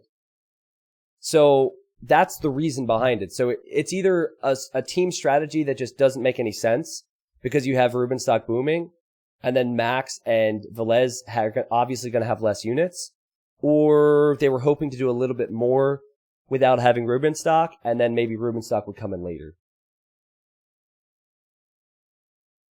Yeah, Roach, I was thinking that as well. Like, there were a lot of knights that Rubenstock lost in MBL's base. At the very least, I feel like those knights could have hit the gold on the right corner, but there were other ways to use those knights. I was expecting more of a flood from Ruben. I think he struggled with production, but hard to say. Hard to say. We're talking about small little moments in that game. I don't think the strategy was bad, besides the fact that Max was 40 pop with him.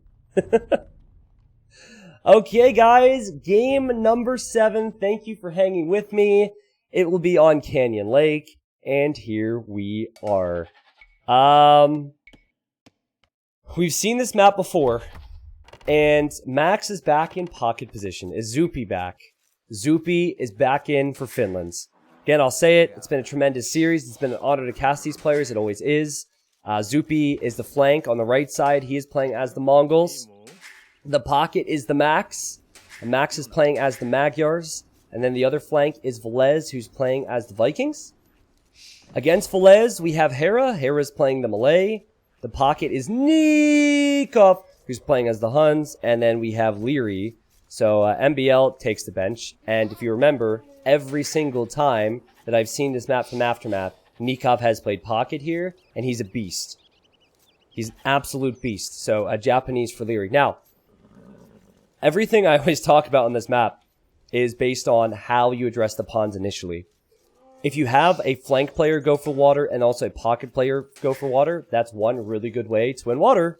But then you might be weaker on the flank if that flank player isn't there with land units. So the winning strategy I've seen is for the pocket player to go for a dock, a flank player to go for a dock, and then have the flank player fight for water so the pocket player can just boom and not have to worry about anything on water. But I've also only seen this with Lithuanian's pocket, or Malian's pocket, or Persian's pocket, and based on the global bans and based on the picks throughout a very long series and then the supplemental draft, we're actually not seeing those civs.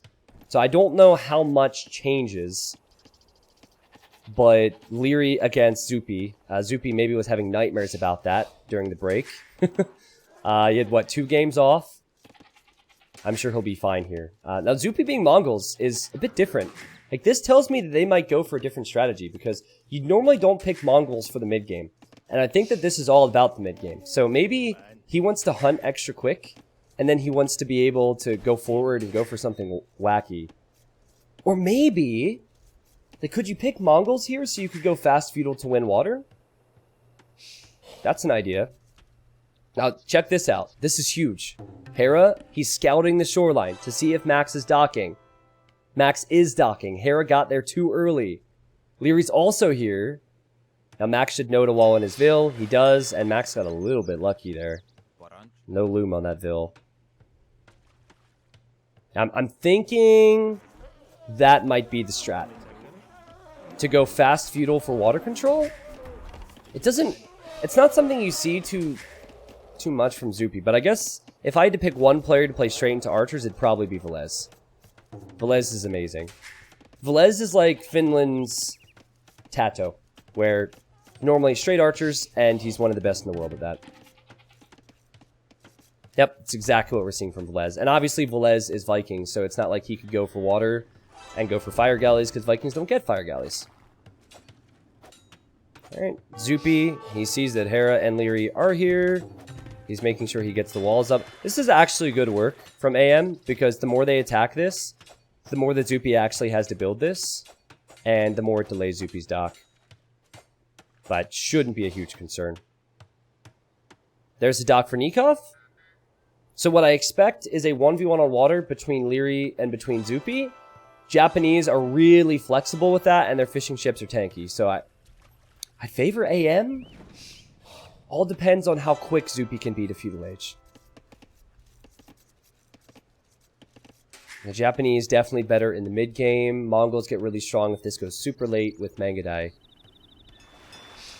Now the idea here is to give Max time to do whatever he wants. To give Nikov time to do whatever he wants. Have a feeling we're going to see scouts from pocket, but I have seen the pocket player go fast castle before. Also, Max really needs a house right now. I hope he's paying attention to that. Actually, he might just go up to feudal. Yeah, and then he just need a house. Okay, there he goes. Okay, makes sense. So Max will be the first one in feudal. He's actually going to be ahead of Zupi. That's pretty crazy. And now Zupi's on the way up. So both Zupi and Max faster. Now, I don't think Max is going to go for a second dock. And what I've seen typically is that the fish player just hopes that Zupi's going to win. Or that the flank's going to win for them. And then they add scouts with all that food. What's Nikov up to? Nikov now on the way to feudal. Much later. And now Leary is on the way to feudal. Now in the north, it's going to be pretty boring for a while. We'll see a straight archer build, players sending a few to golds. Sometimes you can see the archer player be sneaky and send a few archers to the pocket, so keep an eye on that in the minimap. But for now, it's going to be all about this action right here on the water. It's 2 fishing ships out there for Zupi. It's 4 for Max. It is 3 for Leary and 3 for Nikov. Nikov's barracks is going up, so just to confirm we're seeing scouts. Yep, we're seeing scouts from the pockets.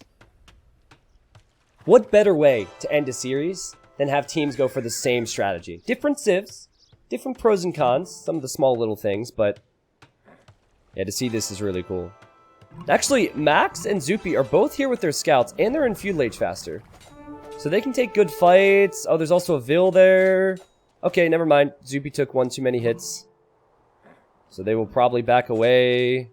Yeah, I think it's unlikely. Oh, wait. Nikov clicked his scout away. Oh my god. This is so close. Okay, there we go. There we go. I think AM are winning that.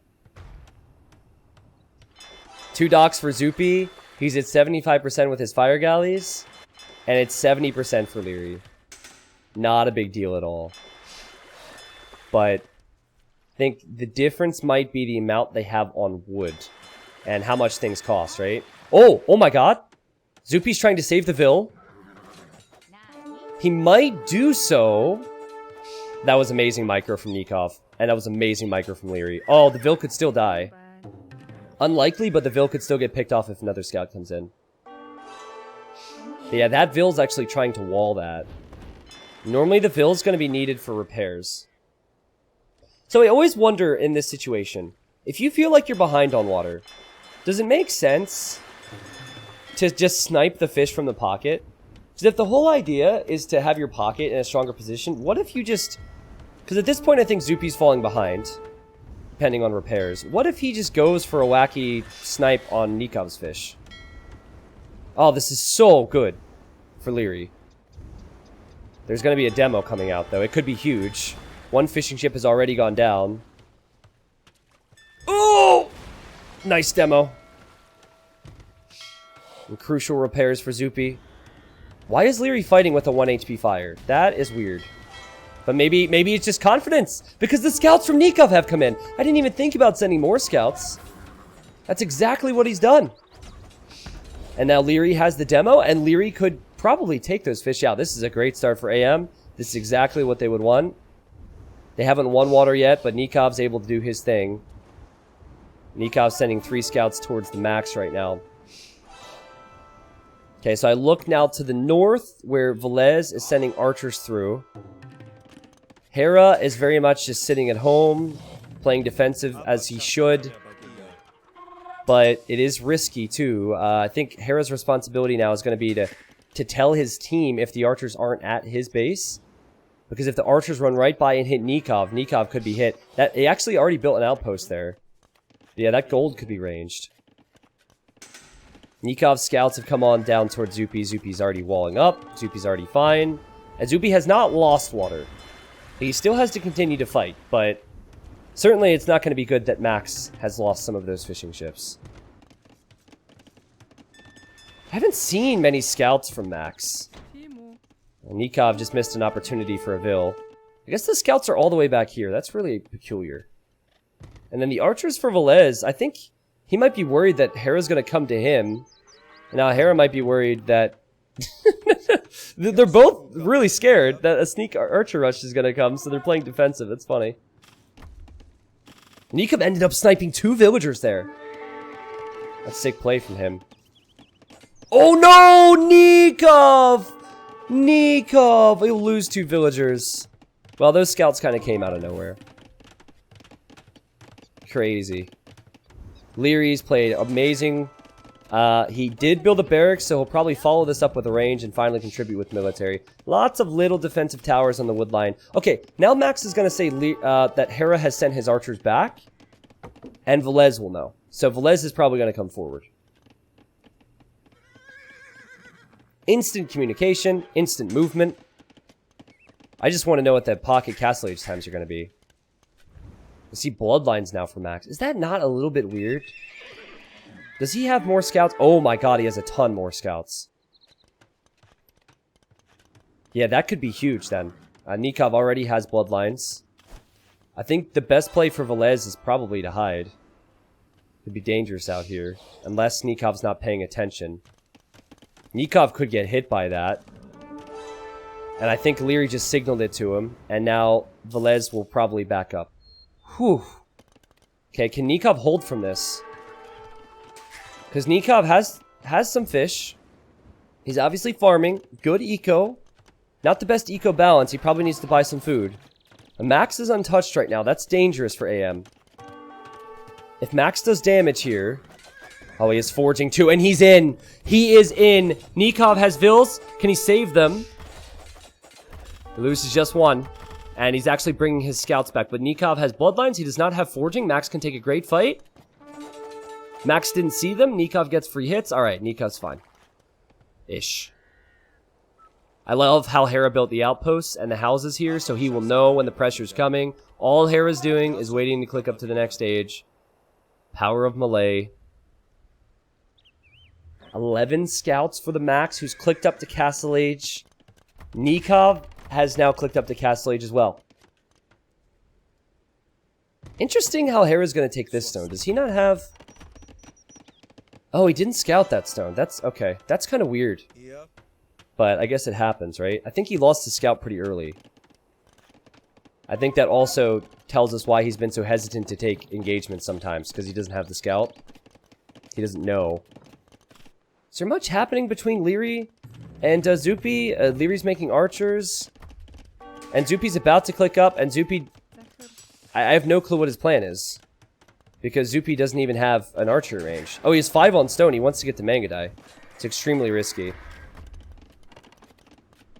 I don't know about you guys, but while the flanks seem to be doing pretty good for AM, so far it seems like Max is outplaying Nikov. He's delaying the stables. He's forcing idle time. Remember that Max lost his fish. Nikov has had some fish that's supposed to help you. And Max is being super annoying right now. Velez sending his archers forward. He'll be in Castle Age. Hera in Castle Age as well. His army is still patrolling in the middle here, so he's not able to protect himself initially. See, what I don't like about that is that Hera's now going to have to react. Instead of being proactive, he's going to have to react. And even the blacksmith for Nikov's at 95%. The scouts have got so much value for Max. He already has both of his blacksmith upgrades. Max will probably boom behind, and here comes the TC. Leary's all over the water, and Leary will also be coming in on land. Now, it's really important for Leary to do damage, I feel. And Flesh just backed up. Both players, they know the stakes. I think this is Game 7, too, right? And when I say... obviously, I know it's Game 7, but I feel like it's Game 7 strategy to play more safe. Even light cap for Max. I guess he is Magyar's, right? I said he researched forging. He got forging for free. This is so risky for Zupi. If Leary hits Zupi, Zupi's in big trouble. Zupi's gonna have to buy a castle here to get Mangadai. This is not a good team game strategy. Normally it's gonna be archers. Still Hera. I guess Nikov's behind, so he's quite worried. And now here comes Velez. And Velez will take an engagement. Hera kills 3 units, though. 31 for him, and then 23 for Velez. So now you see the benefit of playing it safe. Guys, AM are looking more together as a team. 58 eco for Leary. That's just because he's gone crazy with fishing ships. He's getting gill nets now. He snipes a villager from Zupi. Zupi has not looked good at all in this game. He will get to Mangadai, though. Like, it's risky, but if you get Mangadai masked, they're deadly. What's Nikov's eco looking like right now? He just got hit again by the Max. Max is all over the place. Even over on this side. Look at this. Max is playing out of his mind. Max has 48 fills. Nikov has 44. Remember, Nikov still has fishing ships out there. Max is on 2 TCs. Hera, I will have Nikov join him in this fight on this side. Max is not here to help. AM definitely have a lead right now. With the micro from Velez. It's dirty, it's dirty, it's dirty. He's actually winning the fight before the Knights arrive. The Knights arrive. This will be a better fight for AM. Max is not in the side he needs to be at. Velez will back away to the TC. Now, if he's able to take out these crossbows and he hops into the TC, might not be too bad. Yeah, it's not too bad. What's Leary going to do? Is he going to go low eco again, or is he actually going to add town centers? So I feel like, well, the fish boom is great. It doesn't last that long. It's more so giving you food so you can create new vills out of a few new town centers. I know he's confident with the 1 TC approach, but we see a lot of TCs for Zupi, so Zupi could catch up. Leary very rarely makes mistakes with his micro, but if it were to happen, it'd be a disaster for him to not have economy behind whatever attack he's going for. And Max has full upgrades on the Knights. Whereas Nikov does not have +2 attack. He doesn't even have +2 armor. And so I think Hera could be in trouble now. I think Max will pull 5 Knights for the crossbows. And then once the crossbows are out of the picture, obviously he has more numbers. Should Nikov be taking this fight? I don't know about that. Max has hit Nikov again. Must be so annoying. This is really evening out a little bit. Yes, Leary has 64. Leary's going fast imp again. He's actually doing it. The madman. He's going fast imp again. Okay, he forgot he needed his buildings, so he's building a monastery. He's gonna click up to imp. Guys, the fish are gonna run out in about 2 minutes. And he's gonna add fish traps instead. All which could be ranged by archers, but I don't think Finland will prioritize going there. House walls from Hera, nice. Good stuff. Max at 69 vills, Nikov at 54. So we have a flank really far ahead, and a pocket really far ahead, and then 2 players which are very much close. The 2 close players would be Hera and Velez. You know what's really good to stop a fast imp? A forward castle. Or any defensive castles in general. But I think you'd need too many. Now, if it was Ethiopians for Leary, he could just get chemistry, which he'll get for his archers anyways, and then he could research bombard cannon. Japanese can't do that. So the fact that he has 0 on stone means that he can't push buildings.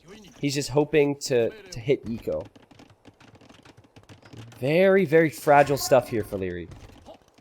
Talking Mangonel shots, anything. He's put 1,000 food and 800 gold into getting imp so he can upgrade these crossbows.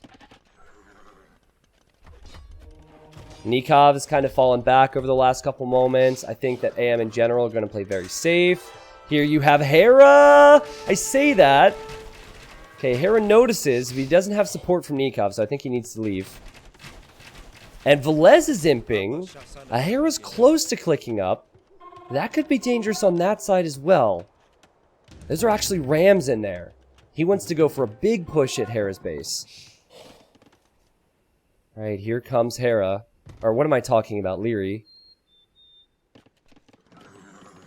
It's 83 vills for the max. It is 66 for Nikov. What can the flanks do? Who will Leary hit? He's got to hit the max, right? He has Arbalest. He has Bracer. He has Chemistry on the way. Okay, Hera will see the Rams, and he will tell Nikov, I'm going to need knights because he's going to have capped Ram soon. that basically tells Hera that Velez is up already. Yep, and now Velez is an imp. What's crazy about this is Hera doesn't even... Or, why do I keep confusing the two? Leary doesn't even think about adding a second TC. It's just full production. Max will know. He's seen this before. He'll do his best. There's a tower. The tower does so little. Oh! But Hera! Hera's losing everything. He's getting the best value he can, but he's losing all of his units. So we could have a really weird base trade in a moment. This could be, and you know what it's doing? It's giving Zupi time, and Zupi is on his way to the Imperial Age. If Zupi can get to enough Mangudai, it's still going to take so long. This could be epic. Can Hera defend from this? Is he's going to make more ranges, expecting to lose some? Can Nikov prop him up? Can Max stabilize? He's getting Bodcanero just for his towers right now. And that's a doubt tower. 97%. Oh, man, you hate to see it. What a beast Leary is. This game is... It's so weird that this game is close, you know? Because there's two players who are in very awkward positions right now. But I think, at least in Max's position, he might be able to receive some help. I think Hera's help, in theory, is weaker. Because, oh my god, I just need my table. Because Nikov doesn't... Nikov doesn't have +2 on his knights. I'm sorry, I didn't even try that. That was so... that was so stupid. Just unsubscribe, right? Please, just unsub. Alright? I will feel much better if you all unsubscribe for me. Great move from Leary, who at this point, 140 pop, sending everything over to Velez. This will actually weaken the push that's coming in against Hera, who is now an imp. So now if Hera is able to use those arbs against the arbs from Velez, then the Rams will be no problem. Max still has not clicked up to imp Onager with drill for Zupi. What in the world? He's just going to zoom around the map. Zoom, zoom, zoom, zoom, zoom. And he's going to hunt down the Arbalest? I mean, obviously he's going to make Mangudai, but he's going for drill Onagers. Alright. Big engagement over here. Siege Ram's already in. Hera's Maganel won't be all that helpful. But I think Nikov's Knights. Good distraction. And good enough to take out the Rams. And Velez is also really distracted right now. He's all over the place. Leary is insane. He has 73 military. Now, he could lose all that military. And he's probably not expecting the Onager switch, which is really peculiar. Nikov is imping Max, close to imping. And here are the Onagers. Now, I think Velez will have to help with repair vills. And villagers will need to come out of the TCs to help. Oh my word. What a game. And Nikov and Hera decide to go for a big engagement here. Can they get it? It looks like they've surrounded the Arbalest. Nikov's losing a lot of his knights, but at least Hera will be in a better position. And then you have to worry about the Max and Zupi coming back. Now that's great. That's exactly what they need, because now there's still Arbs over here. Waiting for this one Onager to save the day. Leary even split up the Arbs too. He has 2 on this side, he's a bunch on this side. And that means Velez is plummeted down to 50 pop.